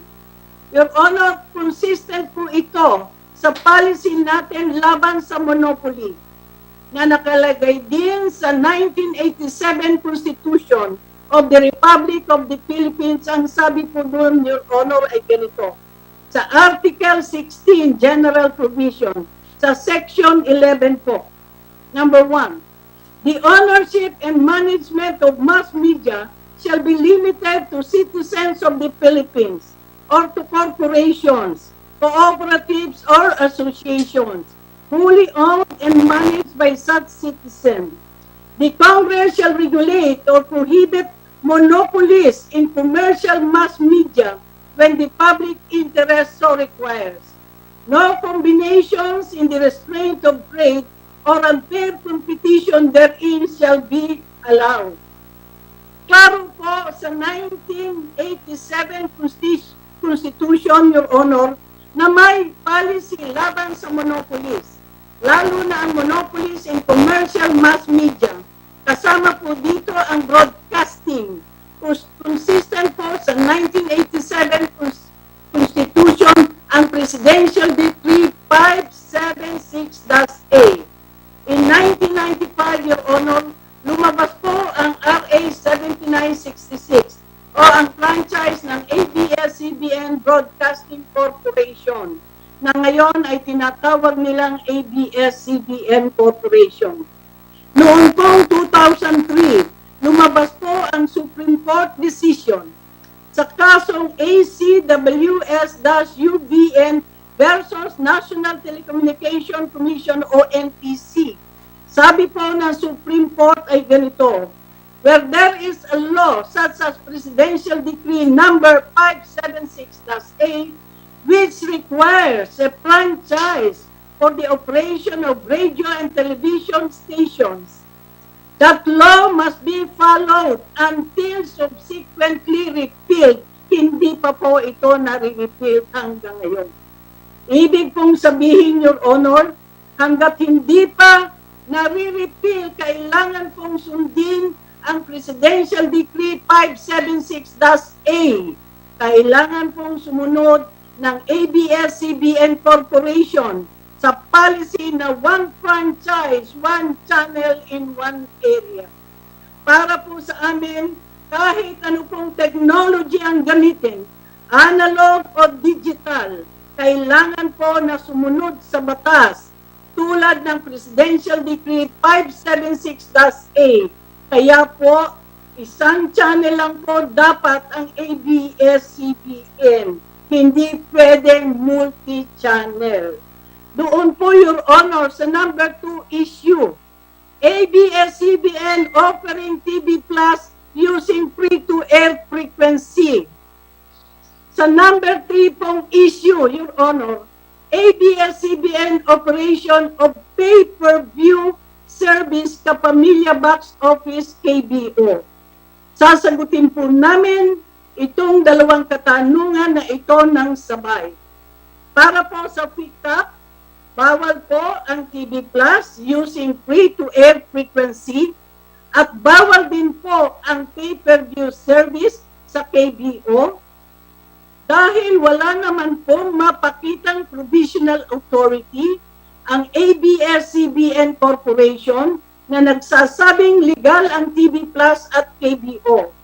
Ang PA o Provisional Authority ay mula po sa NTC at iba pa po sa legislative franchise na galing naman po sa Kongreso.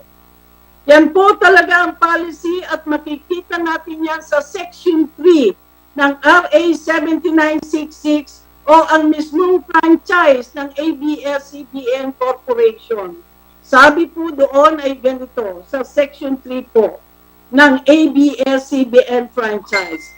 Prior approval of the National Telecommunication Commission, the grantee shall secure from the National Telecommunication Commission the appropriate permits and licenses for the station and shall not use any frequency in the television or radio spectrum without having been authorized by the Commission.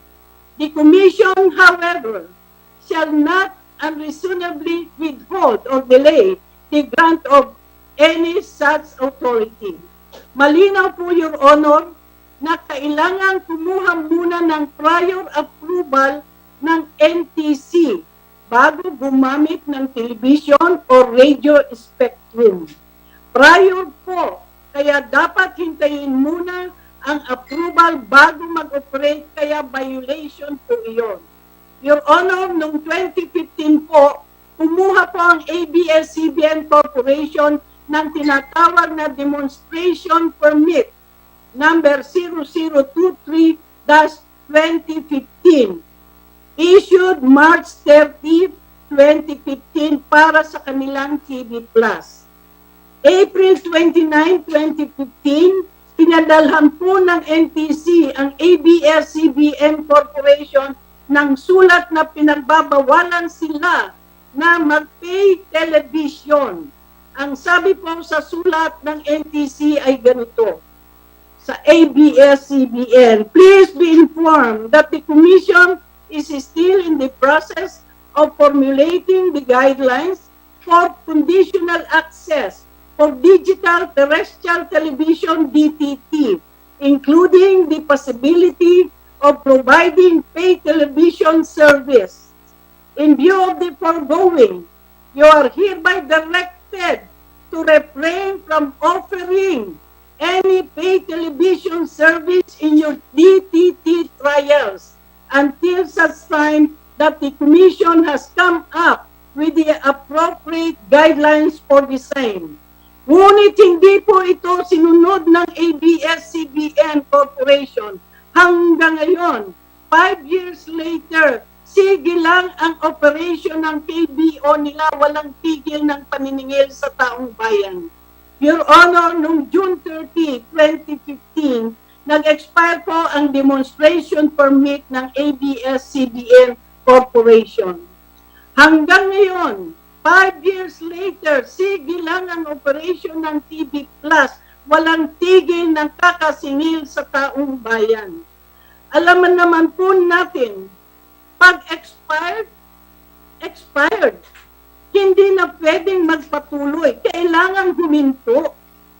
Doon sa Senate hearing noong February po, Your Honor, ay may nabanggit po na DOJ opinion, one series of 2018, dated June 11, 2018. Binasa po namin, ang sabi po dito nito ay ganito. To summarize, it is our opinion that TV broadcasters may be allowed to engage in conditional Point of order, access Mr. Chairman. or conditional access Point of system, order, Mr. more Chairman. specifically Yes, to offer TV pay-per-view services. Minority Leader. Provided Ilang that beses, it does ilang, not amount to cable TV service, which shall only Mr. be Chair. Excuse me po, picked considered up. as Excuse such me po, if it picked is up. for purposes of Pakimute muna. providing multiple channel cable TV services. Hearing suspended. Well,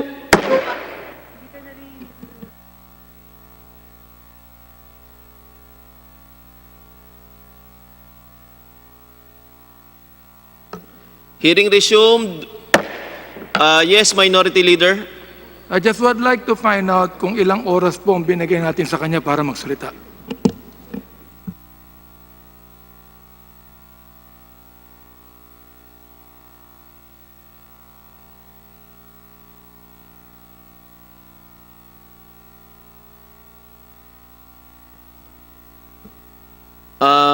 Madam from Picktop, gaano katagal pa po o gaano kahaba pa po yung inyong manifestation, ma'am?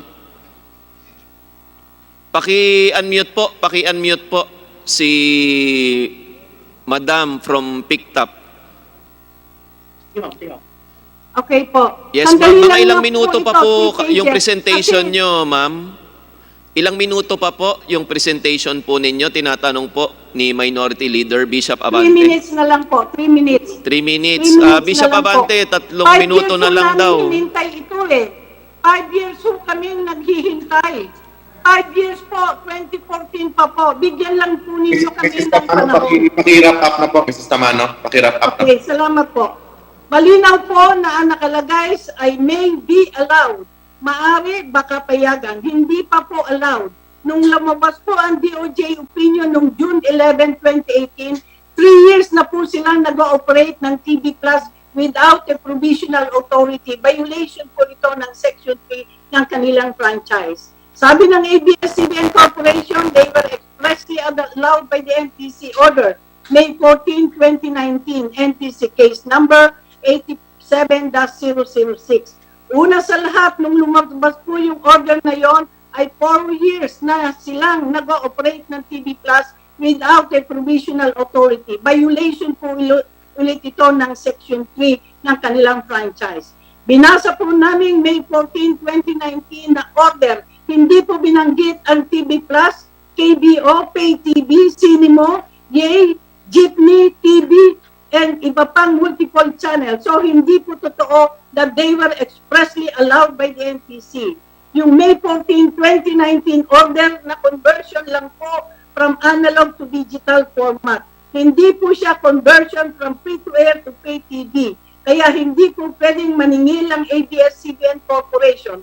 Dapat po ibalik ng ABS Corporation sa taong bayan ng mga siningil nila para sa pay-per-view. Kaya ipinapakita po namin ang isang diagram na ito kung paano ang operation ng ABS-CBN at TV Plus. Kung meron pong katanungan dito ay malugod namin sasagutin. Sa puntong ito, humihingi po kami ng tulong sa NTC at Congress na mapatigil na ang operation ng ABS-CBN TV Plus. Expired na po ang franchise ng ABS-CBN Corporation at mag-expire na rin ang franchise ng Amcara Broadcasting Network, approved July 16, 1995. Marahil ito po ang dahilan kung bakit na tinransfer ng Amcara ang rights nito sa Channel 43 sa Asian Multimedia and Production Company Incorporated, case number 2019-040, petition filed March 27, 2019. Sino po ba ang Amcara Broadcasting Network Incorporated? At sino po ba ang Asian Multimedia Broadcast Production Company Incorporated? Ayon po sa www.emes.com, website ng isang international research firm na nagbibigay ng impormasyon tungkol sa emerging market companies and industry sectors in over 147 countries. Ang headquarters daw ng Amcara at ng Asian Multimedia ay parehong nasa ABS-CBN compound doon po sa Mother Ignacia. Iisa po ang bahay nila. Kaya po, example, sa mga jeepney driver po kapag expired o wala kang lisensya o prangkisa at expired o kolorum ang tawag doon.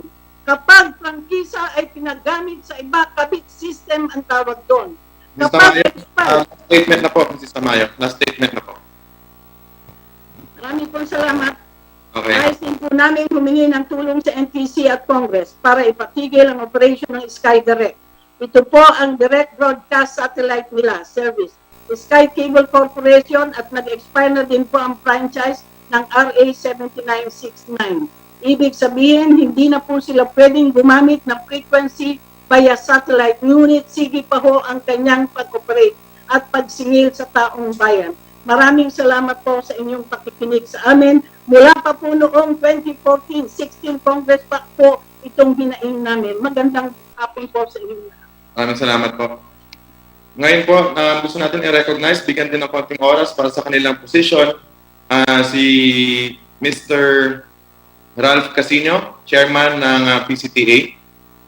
Mr. Casino, nasa inyo po yung floor. Nagalang po, nakamute pa po kayo. Yes, thank you, Mr. Chairman. Good afternoon, ladies and gentlemen. The Philippine Cable Television Telecommunications Association wish to thank the Committee on Legislative Franchise and the Committee on Good Governance and Public Accountability and Congress as a whole for giving us the opportunity to air our position relative to the renewal application of ABS-CBN Corporation's franchise contained in several House bills. We are an umbrella organization composed of over 300 cable operators located all over the country. It was organized in 1992 upon the initiative of former Senator Ramon Jun Magsaysay, who is also tagged as the father of cable television. It is made up of small and medium-sized cable systems in cities and municipalities in far-flung areas hardly covered by terrestrial broadcast, as well as the big systems located in the metropolis such as Sky Cable, Parañaque Cable, and Asian Vision. We also work closely with industry stakeholders as the content providers, equipment suppliers, trade and industry association, as well as government regulators such as the National Telecommunications Commission and the Movie Television Review Classification Board of MTRCB. As an organization and early on, PCTA has always espoused new technology and the migration of the television service from analog to the digital platform.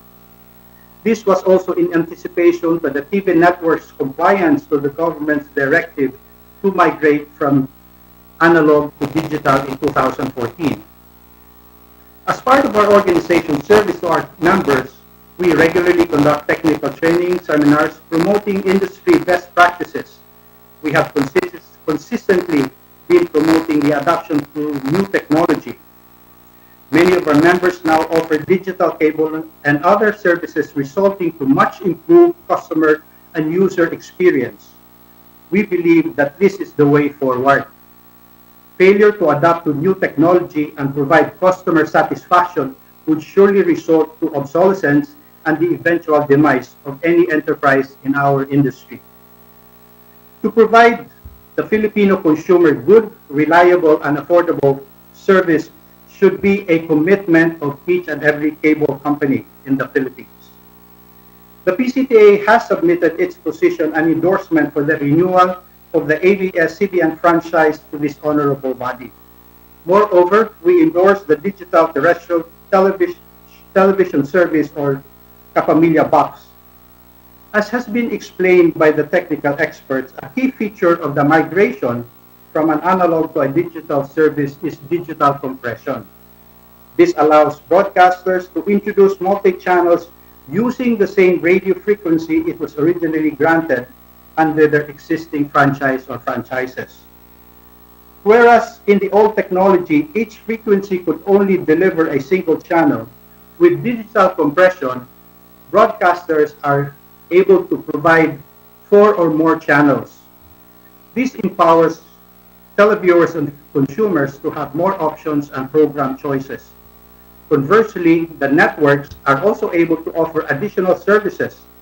In effect, consumers are given the power of choice. We believe that for as long as the multi-channel offerings emanate from the same frequency it has originally been granted by Congress or NTC, broadcasters should be allowed to continue to operate its multi-channel services. On the matter of pay-per-view service, precisely in the same token, because this is an optional pay service which the consumer may or may not subscribe to, we are just awaiting for the issuance of the guidelines from NTC. As of the present, these guidelines are absent, and we are hopeful this will be available soon.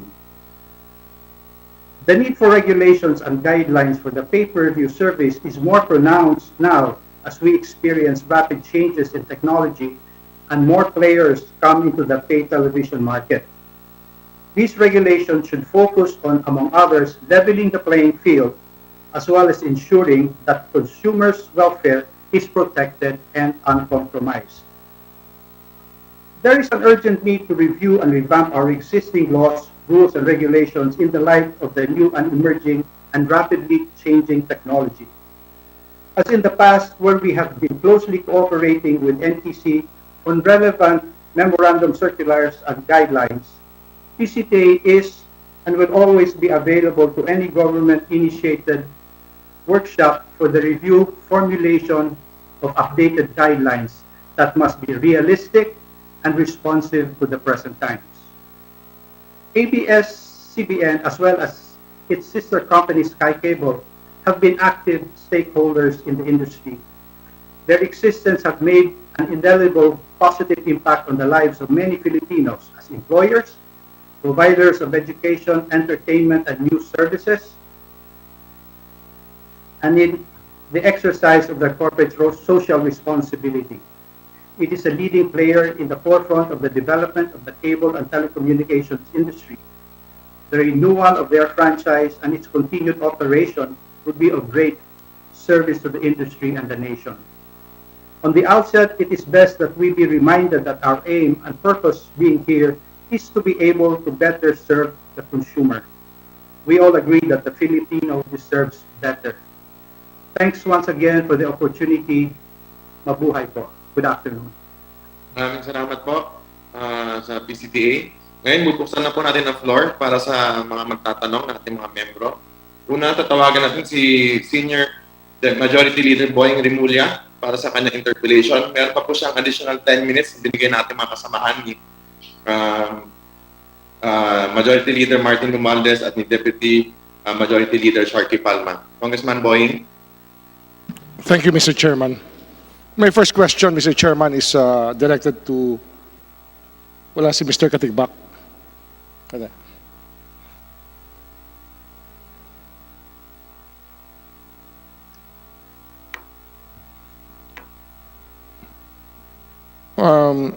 Mr. Chairman, the question is, are you standing by your statement that you are just a block timer? ABS-CBN is only a block timer at Amcara Broadcasting?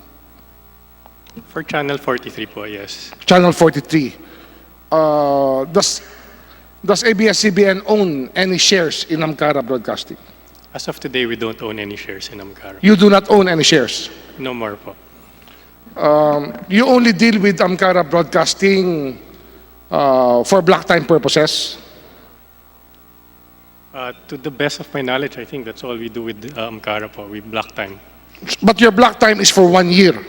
Mula Yes. 24 hours a day, for 1 year, may block time arrangement kayo with Amcara? That's right po. Mr. Chairman, well, under the franchise of Amcara, Republic Act, ano ba to? 8135. Are you familiar with Republic Act 8135? Yes, Yes, Your Honor. Meron ho ritong in Section 11, it reads, the grantee shall not lease, transfer, grant the usufruct of, sell, nor assign this franchise or rights and privileges acquired thereunder to any person, firm, company, corporation, or other commercial or legal entity, nor shall the controlling interest in the grantee be transferred to any such private person, firm, company, corporation, or entity without prior approval of Congress of the Philippines.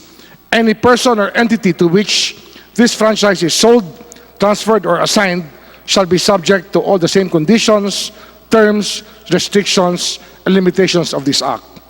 Again, Mr. Katigbak, are you maintaining that it's a totally arm's length deal you have with Amcara Broadcasting Network? Yes, Your Honor. Well, Mr. Chairman, if I may call your attention to the independent auditor's report of SGV, when it came to the certification,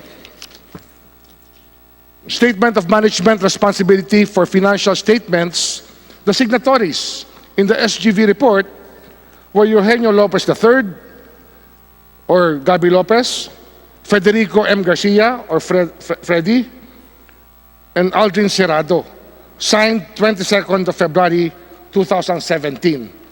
Again, are you maintaining that you have no other, ABS-CBN has no other relationship with Amcara Broadcasting Network? Mr. Chair, we've sold our interest in Amcara sometime in 2019. So for the last almost 2 years, we have not had an interest in Amcara. And how much did you sell your interest to Amcara? I'm not familiar with the... Who purchased Amcara Broadcasting? The stake that ABS used to have was sold back to the original owners. They were sold back to the original owners. Yes po. And now Attorney Parungaw and Attorney Veloso are the ones standing in for the owners. Am I correct, Mr. Attorney Poblador? Yes, Your Honor, that's right. So, you admit now that it was once owned again by ABS-CBN? At one point, if I remember correctly, ABS had a 49% stake in Amcara po. Did you ever ask for the permission of Congress regarding your involvement with another franchise? The way I understand it, Mr. Chair, the permission of Congress is needed if controlling interest is secured. Or if the actual activity of the franchise itself amounts to usufruct has been done. But we maintain, Mr. Chair, that this is not a use of RAC. So a block time for 1 year with no other programming but the programming of ABS-CBN is just a block time. It is not use of RAC. That's right, Mr. Chair. Attorney Poblador, would you subscribe to the same opinion?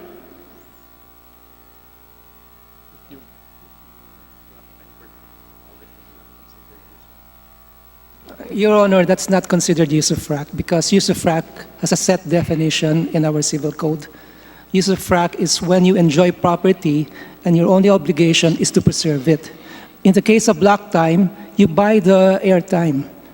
And I believe that in the provisional authority, it's stated here that the block time is airtime of 21 hours per day. So it's not 24 hours. 21 hours per day. 21 hours per day. Yes, 21 hours a day. Which means all the useful broadcast time of AMCARA is being utilized by ABS-CBN. On a block time basis, Your Honor. Well, that's what you say. It's a block time basis. Again, I'd like to call your attention to this because in the BAR tax payments of AMCARA Broadcasting, the address of AMCARA Broadcasting is ABS-CBN compound, Mother Ignacia. Are you still maintaining that ABS-CBN has no involvement with AMCARA? Ask that Attorney Maxim be recognized. Sino yan? Sino yan? Attorney? Attorney Maxim Uy be recognized. Okay, sige. Are you gonna answer the question, Mr. Chairman? Yeah, Mr. Chair, hindi pa po siya na susumpaan lang po. Can you please administer the oath, Madam Secretary?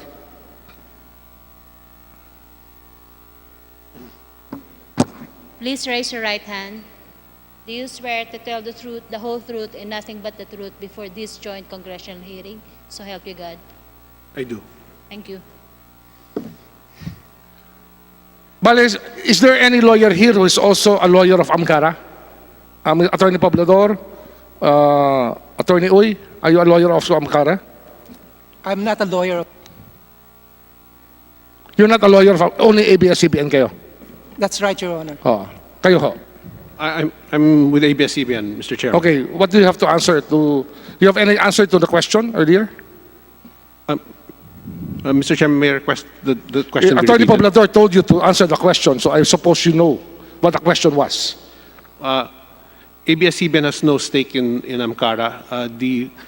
The address that was indicated or read identifying the office address of AMCARA is likely from a document that was during the time when ABS-CBN had a 49% stake in AMCARA.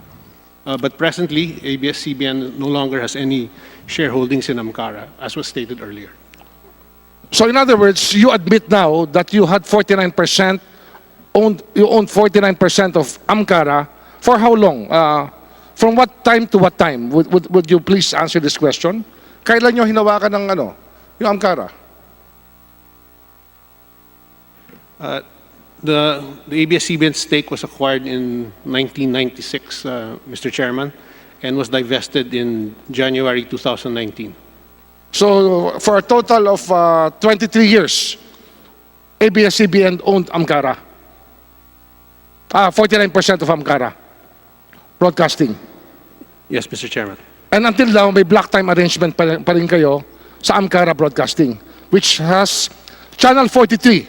The frequency Channel 43 is being utilized by AMCARA. Am I correct? Yes, Mr. Chairman. Which was lent by NTC to TV Plus to be able to broadcast the digital broadcast under TV Plus. Am I correct? Channel 43 was assigned to ABS-CBN on a temporary basis during the time when no UHF frequency had yet been assigned to ABS-CBN. However, when Channel 16 was assigned to ABS-CBN in the year 2018, Channel 43 reverted back to AMCARA, Mr. Chairman. So you don't hold Channel 43 anymore? AMCARA does not hold Channel 43 anymore? It does, Mr. Chairman. It still does? It does, Mr. Chairman. In fact, under the provisional authority issued by the NTC to AMCARA in July 2019, it specifically identifies Channel 43 as the frequency to be used AMCARA for its digital television operations. So anong makukuha natin dito? Para po sa kaalaman ng lahat, ang sabi nyo kanina, ang TV Plus, ang ginagamit nyo ngayon ay block time lang ng Amcara dahil ang frequency ay Channel 43. Tama ba yon? Pero ang nagbenta ng TV Plus ay ang ABS-CBN. Kayo po ang nagbenta ng TV Plus sa mamamayang Pilipino. Tama ho yun? Set-top box po, tama po. Set-top box, no? Tama po. In TV Plus. Magkano ho ang benta nyo sa TV Plus? Sa ngayon po, it's, if I'm not mistaken, 1499, I think. 1499. Dati ho, 2,000. 1999 dati yan, di ba? 2499 yata nung nag-umpisa po. Meron pang 2,500 pa nung simula, di ba? 249, yes po, 2499. Ilang set ang nabenta ng ABS-CBN? Nasa 9 million po. 9 million sets. Which means nakabenta kayo ng 18 billion worth. Iba-ibang presyo po yan, but I guess kung yung tanong po, kumita ba kami sa pagbenta ng set na box? Hindi po kami kumita. We sold those boxes at cost po. At cost. Wala bang BIR incidents to? Di-report nyo ba sa BIR to? Yung pagbebenta nyo ng set-top box?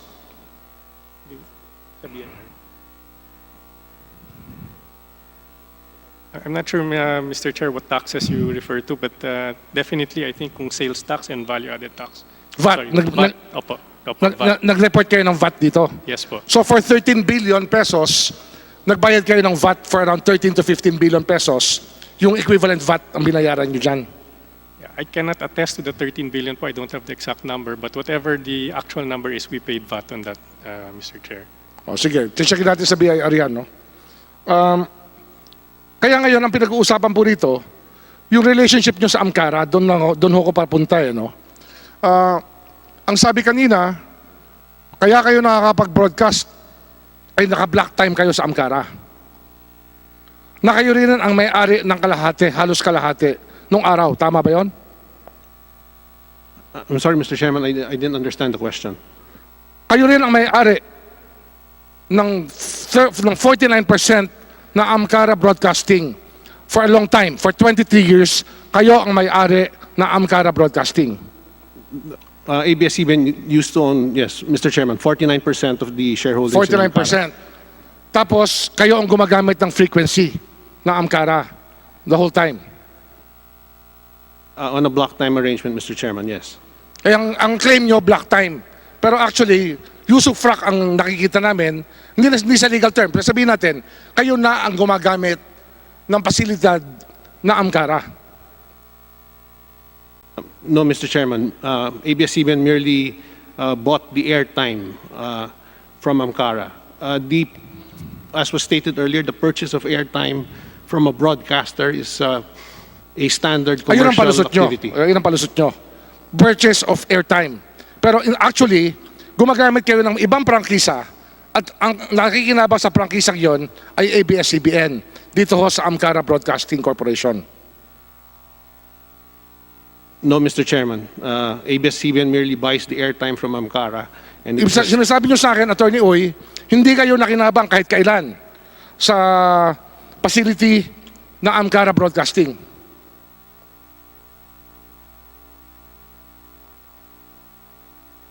No, Mr. Chairman. O sige, ang susunod na tanong dyan, siyempre, Mr. Chairman can ask for suspension. 1 minute, Mr. Chairman. Hearing suspended.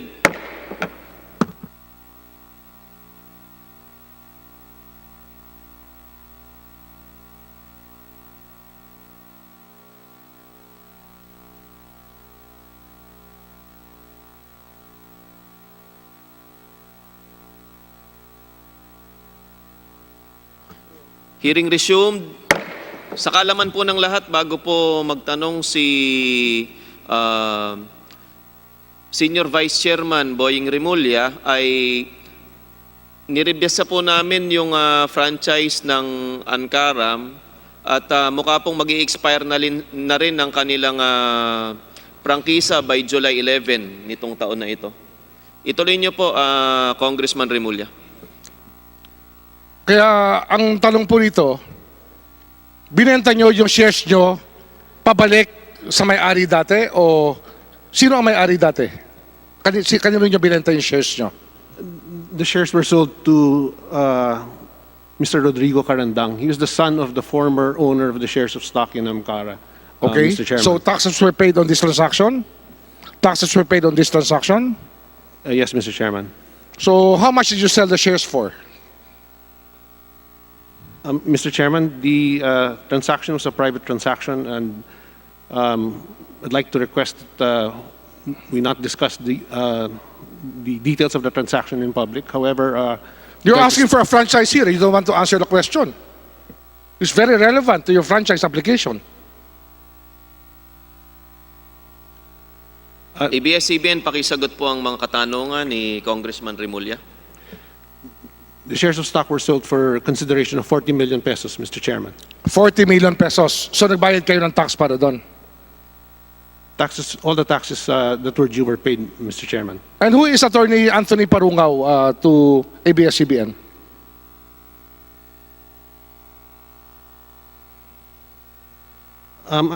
Anthony Porongao is not connected with ABS-CBN. He is an officer of Amcara.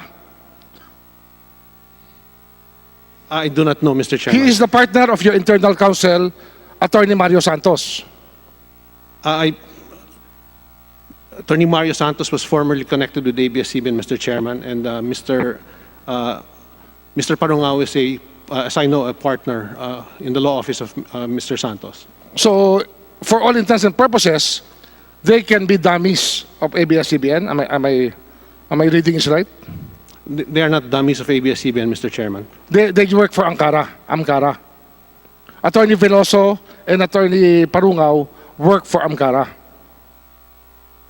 Yes, Mr. Chairman. Okay. So you are denying that there's any other relationship with Amcara except that you owned it, 49% of it for 23 years.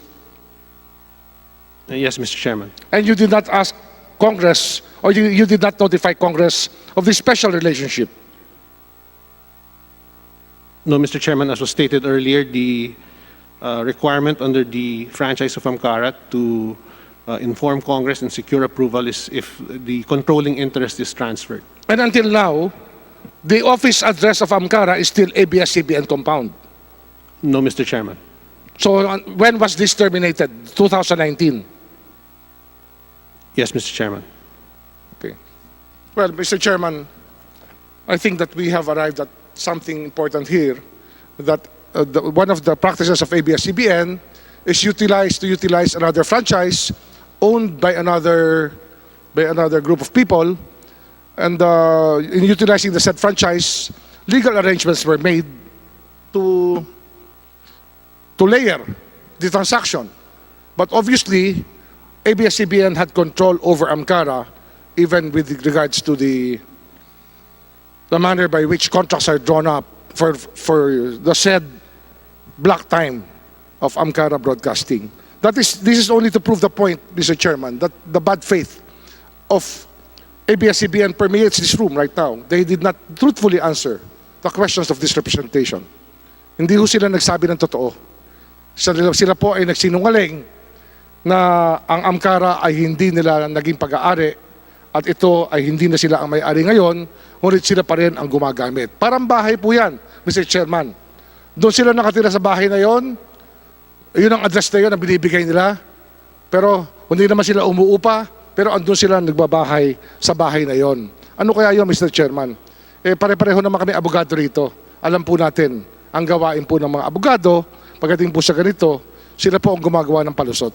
Maraming salamat po, Mr. Chairman. Maraming salamat, Vice Chairman Remulla. Thank you, Congressman Remulla.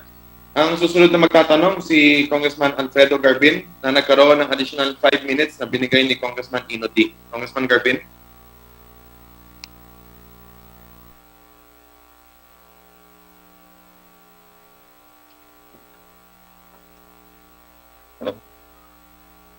Hello? Kong Garbin, narinig ka na. Salamat, Mr. Chair.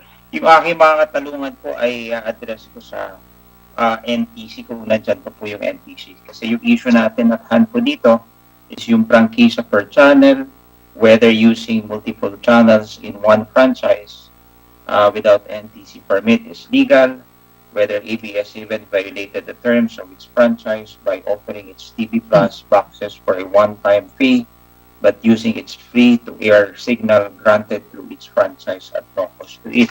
At the same time, yung TV Plus din ho. So, sana ho nandyan pa si Commissioner Cordova to answer my questions. Yes, Your Honor. Maliwanag po ba? Ay, maliwanag ho. Salamat, Commissioner. Yung pinag-uusapan ho natin dito, yung prangkisa ng ABS-CBN, which is Republic Act 1766, na nag-expire na nga ho noong May of this year. Tama ho ba? Yes, Your Honors. It expired po nung last day po niya is May 4, 2020.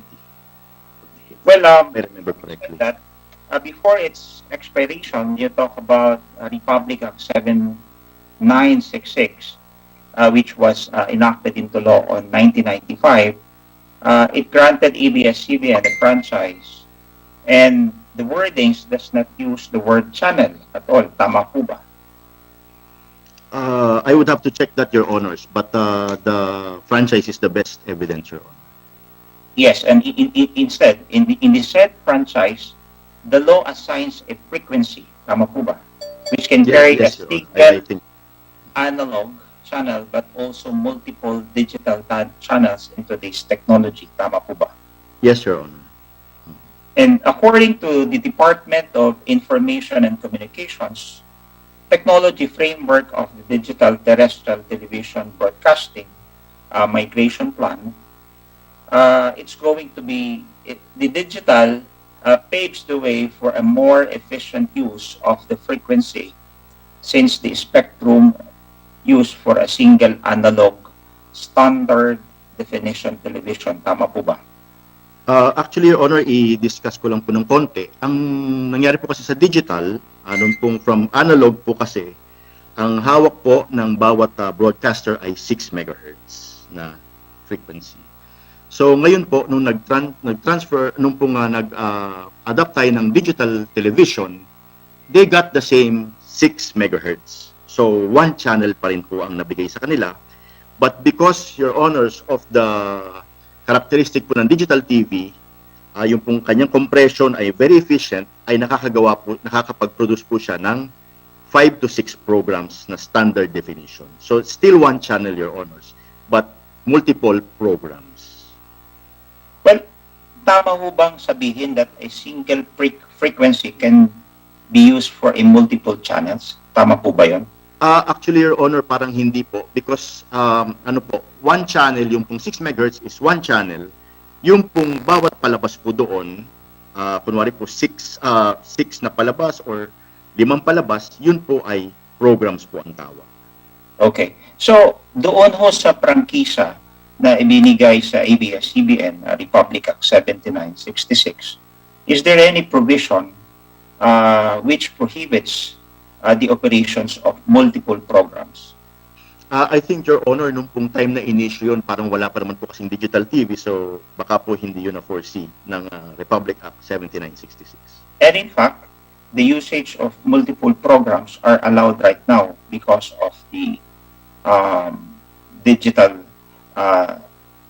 platform that paves the way for a more efficient use of the frequency. Tama po ba? Tama po yun, Your Honors. One single channel, but multiple programs. Yeah. So, dito naman ho tayo sa whether ABS-CBN violated the terms of its franchise by offering its TV Plus boxes. Nung nasa Senate hearing po kayo, Commissioner, you stated that ABS-CBN could be fined for 200 pesos for introducing KBO service without waiting for its agency's guidelines. Tama po ba? Tama po, Your Honor. Nabanggit ko po yun. So, meaning, is that the exact imposition of those violations kung hindi sila sumunod o hindi sila nag-antay doon sa guidelines na inyong prepare o itinadhana para dito sa operation ng TV Plus? Tama po ba? Actually, Your Honors, marami po kasing way of interpreting it, but Yun po ang basic law, which is the Public Service Act. Ang sabi po doon is 200 pesos per violation.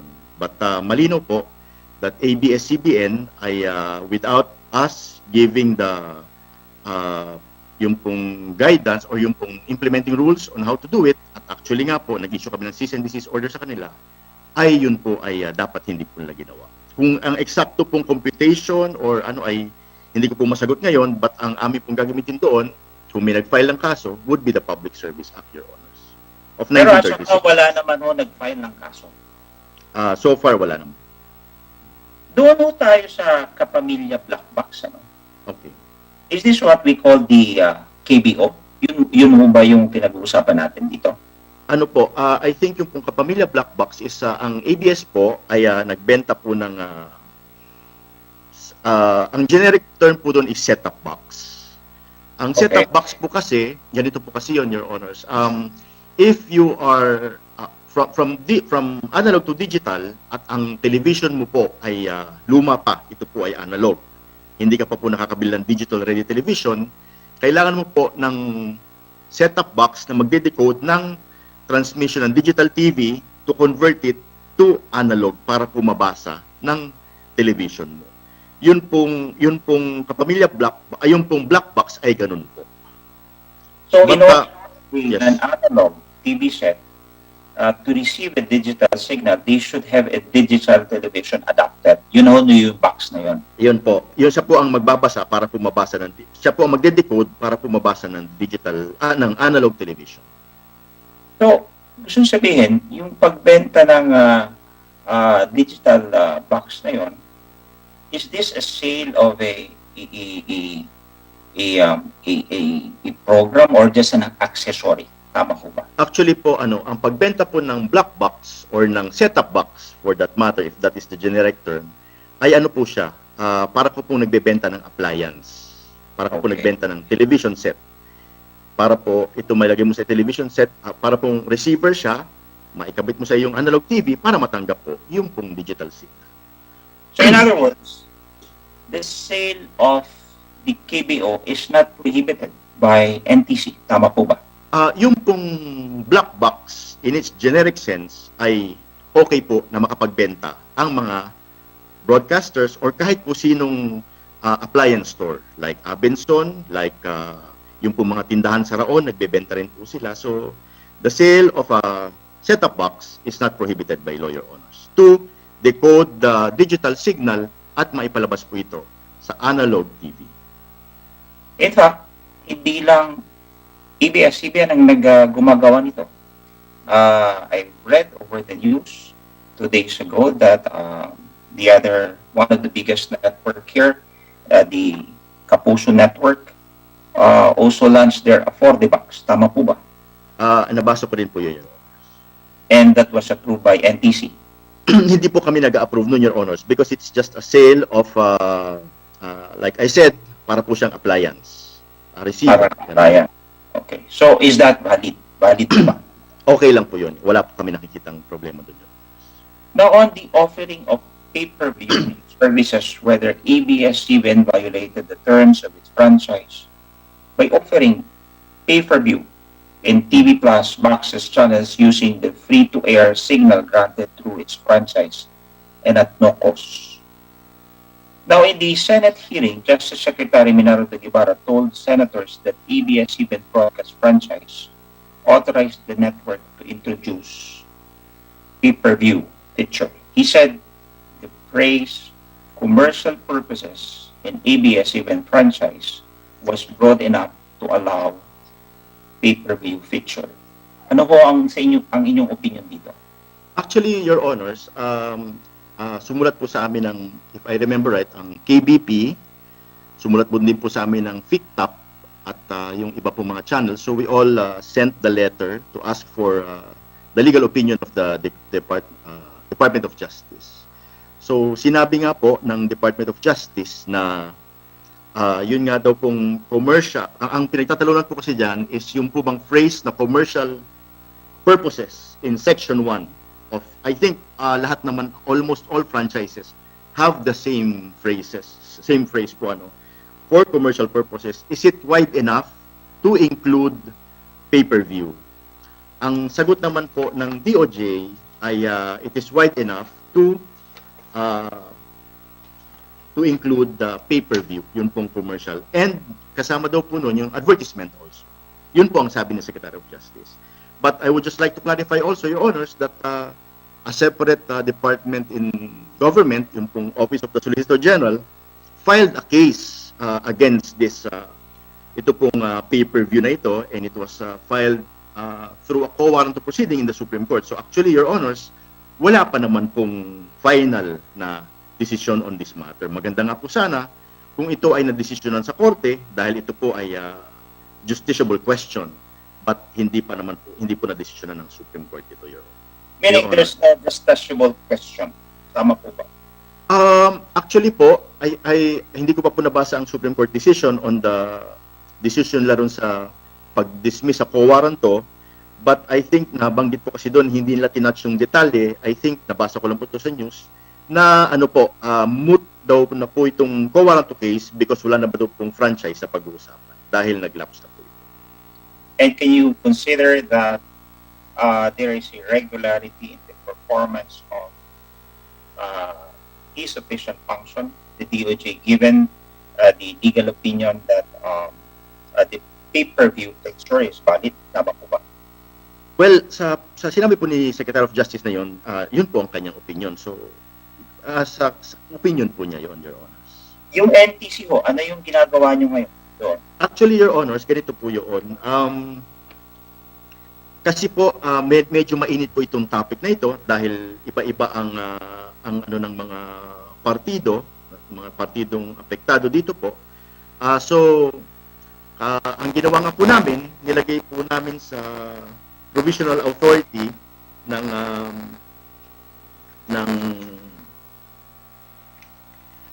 ABS-CBN doon po sa kanilang digital TV na wala po munang encryption or conditional access. Ito po yung pay-per-view. Dahil po, kailangan pa namin himayin ito at gumawa po ng kaukulang rules and regulations ito po sa bagay na to dahil sa aming pagtingin ay mukhang mainit po ito at magkakaroon ng demandahan on this matter. Kaya po, we were very careful. Actually nga po, ang banggit nga po ng KBP noon at ng ABS ay meron po kasi ditong binanggit po ni Mrs. Tamano kanina, dito po sa last paragraph ng DOJ opinion, sabi po, to summarize, it is our opinion that TV broadcasters may be allowed to engage in conditional access or conditional access system CAS. More specifically to offer TV pay-per-view services, provided that it does not amount to CATV service, which shall only be considered as such if it is for purposes of providing multiple channel cable TV service. Actually, Your Honors, ito po kasing part na ito, I think ika-clarify pa ito dapat ng KBP at ng ABS sa DOJ dahil hindi po namin masyadong makuha pa kung anong ibig sabihin ito pong last paragraph na ito. So kung na-clarify po sana ito, that's when we can make a decision and make the rules and implementing rules dito po sa CAS. But in the meantime po, wala pa kami ini-issue. So dapat po sana si ABS ay nag-antay at hindi po muna nag-offer ng pay-per-view sa public. So meaning, wala pa kayong guidelines na nire-release pagdating sa mga pay-per-view services. Tama po ba? Wala pa po, Your Honor. Kaya po nakalagay doon sa amin, antayin po dapat nila at ng iba po mga broadcasters, yun pong guidelines na i-issue po ng NBC. But if there's no regulation, would you consider that there's a violation of any law or any an activity that is not being regulated? Would you consider that there's a violation if it is not regulated? Actually, Your Honors, medyo specific po kasi ang nilagay namin sa aming provisional authority na maganda po ay antayin po muna nila. Huwag po muna mag-offer hanggat wala pong ini-issue na regulations. Otherwise, Your Honors, baka tama po ang sinasabi nyo, but marinaw po sa condition namin, number 4, page 7, the use of conditional access system or DTTV services shall be subject to such conditional access guidelines that the Commission or any other relevant government agency may hereafter issue. So since wala pa po, Your Honors, dapat po sana ay nag-antay po sila. Now, how do you consider Netflix and the Spotify? Kasi parang ganun yung nature nila, di ba? Pay-per-view. Ano po naman, hindi po. Because ito po kasing Netflix at sa Spotify ay hindi po naman dumadaan sa frequency na binigay po ng gobyerno. Ang Netflix po at Spotify ay dumadaan po sa World Wide Web. So, parang borderless po yan, nakakapasok po sa iba't ibang bansa na hindi po dumadaan dun sa mga regulators. Yun po ang isang problema na nakikita namin dyan. But, hindi po siya pareho dahil nga po yung Netflix po at yung pong Spotify ay hindi naman po dumadaan sa frequency na binigay po ng gobyerno. Now, assuming that ABS-CBN offered pay-per-view in the previous or their previous activities prior to the issuance of the NTC guidelines, then what would be the penalty, if anything? Actually, Your Honors, ano po yan, dadaan po kami sa hearing at hindi ko po, I cannot speculate right now, Your Honor, because kailangan po namin pag-aralan at tignan. But definitely po, dapat po yun ay hindi po nila ginawa. That is a violation po nung kanilang provisional authority, Your Honor. And in fact, wala pa kayong basihan kung ano yung sanction, kung ano yung imposition, because you don't have any regulations or guidelines that has been provided for. Actually, Your Honors, ang aming pong gagamitin would be the Public Service Act of 1936, Your Honors. Yung sinasabi nyo, at most is 200 pesos yung penalty. Per violation. Per violation po. And sa tingin nyo, sa ilang beses na nagkaroon ng pay-per-view ang ABS-CBN, meron mo ba kayong record o reklamo na karoon sila ng pay-per-view? Wala po kaming record, Your Honor, kung paano po yun, at saka ilang boxes na po ang nabenta, kung ilang sunod-sunod, kung kailan po ba nabenta yon. So, that would be a factual, ano po yan, determination of fact. Bali, mangyayari po yan, determination of facts, Your Honor, in a proper quasi-judicial proceeding. Salamat, Commissioner. Na doon tayo sa mga unang diskusyon at issue na na-discuss kanina bago pa itong issue on TV Plus, issue on multiple channels, and issue on the black box. And that the issue on franchise that is pending before the House of Representatives and the Senate, and the same expired. Tama po ba? Di ba maraming instances na gano'n? Di ba? Tama po ba? Yung po mga pending, meron po nangyaring gano'n before, Your Honor. And in fact, yung prangkisa na kung saan nag-expire while the same is pending before the House of Representatives, based on the common practice by your commission, you allow them to continue. Tama ho ba? May nangyari pong gano'n, Your Honor. Can you enumerate? Wala lang po akong listahan, but I would remember some like, I think, CBCP po ata, CBCP, and then Vanguard. Meron pong listahan niya, Your Honors. We can submit it to the committee if you so wish. Kasi kami, nung nag-umpisa kami dito ng hearing, we promised to have a fair, impartial, and comprehensive hearing. And when we speak of fair, we also want to accord those practices, common practices, or business that was accorded to those franchise applicants who filed their franchises on time and were afforded those common practice as observed by the previous Congresses. In fact, I have some of the list here in the 16th Congress, 17th, and the 18th Congress. Ito, yung mga nag-expire na prangkisa, kasama na dyan yung ABS-CBN, which expired on May 4, yung ABS-CBN Convergence, March 3, or March 17 of this year, and then the Sky Cable, May 4 then, the Cruise Telephone Company, now in the Senate level. Tama ba? Are you aware of this? I have to check, Your Honors. The Satellite Broadcasting Incorporated expired on March 30, and now in the House Committee level, the Bright Star Broadcasting Network that expired on March 26, 2017. But its franchise was approved on October 30, 2018, or there was a lapse of 583 days before it was approved. But you never closed the said establishment. Tama po ba? I don't remember closing Bright Star, Your Honors. The Catholic Bishop Conference of the Philippines, which took 626 days before the same was approved. A new republic was approved in the grant of the franchise. And the World Broadcasting Corporation, ganun din ho. Tama po ba? I would have to check, Your Honors, pero meron po mga naglaps na ganyan na tumuloy naman po sa Congress. I can marami pa akong pwede enumerate. But as I was saying here, that is a common practice. And when it comes to renewal of expiration of franchise, we allow for them to operate, provided that an application for renewal has been filed within the same Congress. Tama po ba? Yun yung dating stand doon, di ba? And in Ganun fact, po ang nangyari. yun yung commitment nyo sana sa Kongreso. Tama po ba? Nabanggit ko po yun, Your Honors. And ang yun lang naman na the only difference, as you were saying, is that in the case of ABS-CBN, there was a pending case before the Supreme Court. Yes, Yun the co-warranto case was filed, Your Honors. But the co-warranto case had already dismissed by the Supreme Court. Tama po ba? I think it was, yes, Your Honor, I think it was dismissed if hindi ko pa po nakitang desisyon. Ang sabi po kasi doon, because yun nga po, yun pong kanyang franchise ay expired already.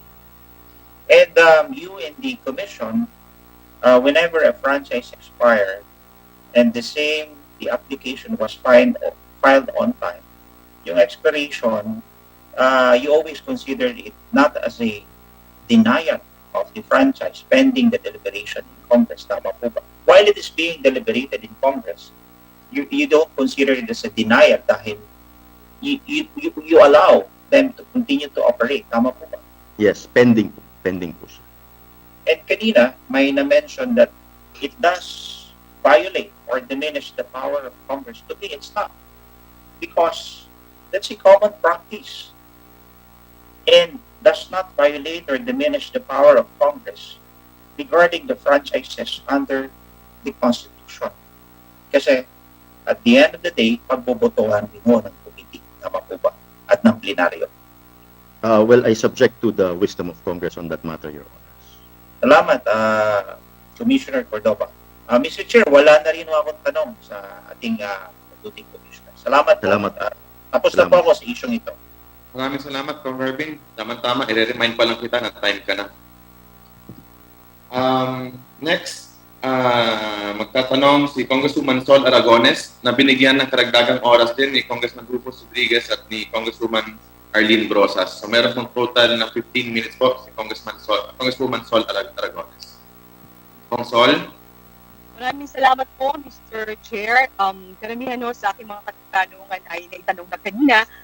Bagamat may mga karagdagang tanong po tayo para sa higit na paglilinaw, para higit na maunawaan ng mga ating mga kababayan. Ano po, I would like to address my question to Commissioner Gamaliel Cordova. Magandang hapon po, sir. Magandang hapon po, Madam. Ang unang katanungan ko po sa inyo, Mr. Cordova, who issued the order in 2014 directing TV stations to migrate from analog to digital signal? Isn't it the government itself that ordered this? Tama po, Your Honors. It's a government initiative po. Ang dahilan po kasi niyan ay yun po kasing mga analog na mga equipment ay itinitigil na po ang pag-produce. So, ang nangyari po, dapat po lahat ng pong mga jurisdictions ay pumunta na po sa digital. Maraming salamat po. As regards to the issue of one franchise, one channel, does the franchise of ABS-CBN under Republic Act number 7966 that was issued in 1995 ever mention the term channel in its text? I would have to check, Your Honors, but I think the franchise is the best evidence of that, Your Honors. Okay. Isn't it correct that the term that was used there was frequency and not channel? Ay, nabanggit po kanina, Your Honor. Okay. Hence, the franchise does not involve channels, but frequency, correct? I think, Your Honors, tama po kayo, yung pong frequency na yun po yung 6 megahertz na dati pa pong ginagamit sa analog. Sa analog So, dati na po broadcast. ito. Okay. Yes, sir. So, isn't it true that ABS-CBN has only had one frequency sa panahon po na ito ay umi-ere pa? I think ang ABS-CBN po kasi, Your Honors, is national franchise po siya, and because of that, iba't ibang lugar po ay meron siyang mga tig 6 megahertz na channel. Okay. So hindi lang po isa but multiple, but ano po 'yon? Ang pagbigay po kasi ng frequency or ng channel is per area, Your Honor. Okay. So, sir, would you agree with me that all of ABS-CBN 6 channels, namely ABS-CBN, Sports and Action, DZMM Teleradyo, Knowledge Channel, Cinemo, and Yay, which were broadcast through TV Plus, used only that one frequency that was issued to it? I'm not familiar with the programs, Your Honor, but kung yun po ang programs na laman ng iisang 6 megahertz, then that is correct, Your Honor. Okay naman po yun. It's okay to use 6 megahertz, which is one channel, to provide 6 programs dahil yun po ang characteristic ng digital television. Opo. Kasi po ang sinasabi natin ngayon ay ang salitang programa at hindi channel. Pero noon po, ang tawag po natin dito ay channel at hindi programa. So, ang sinasabi po natin, tama ho ba na sabihin natin na hindi kinakailangan ng tigi-tigisa na franchise ang bawat 6 na channels na ginagamit ng ABS-CBN dahil ito naman ay sakop ng isang frequency na ipinagkaloob ng NTC. Tama ho ba yung pagkakaunawa ko, sir? Tama po yun, Your Honor. I-explain ko lang din po ng konti, ganito po kasi yun. Noon po kasing analog ay 6 MHz ang binigay, and for purposes po na madali po ang transition from analog to digital, ay 6 MHz din po ang binigay. Ngayon po, that is the practice worldwide. Kung sa ibang bansa po ay 6 MHz sa analog, binibigay din po yung 6 MHz sa digital. Ang dahilan po noon is sa standard definition po, magkakaroon ka ng 6 sa ngayon. Pero darating po kasi ang time, it's possible na ang hihingin po ng taong bayan is HD or high definition. So maaari po yan maging 2 na lang na programa. And maaari din po, pagdating ng panahon, ang hingi na po ng taong bayan is 4K. Yun po sa Japan ngayon ay dinedevelop ang 4K. Ang ating pong digital platform ay Japanese. Doon po ay isa na lang na programa ang kayang bitbitin ng 6 MHz na yun pag nag-4K na. So, ibig sabihin po, Commissioner, sumasang-ayon po kayo na tama po ang ating pag-unawa at pag-unawa din ng iba na kung meron kang 6 na channels o sinasabi niyo ay programa, gaya ng mga programang kung aking nabanggit, hindi niyo kinakailangan ng bawat isa ay mayroong prangkisa dito dahil ito naman ay sakop na ng isang frequency na ibinigay para sa lahat. Ibig sabihin, na-cover na po niya lahat. Kayo ba ay sumasang-ayon doon? Tama po, Your Honor. Ibig kong sabihin, wala akong naging violation ang ABS-CBN dahil ito po ang ginawa at pinractice nila nung sila ay nasa eri po. Tama po ba?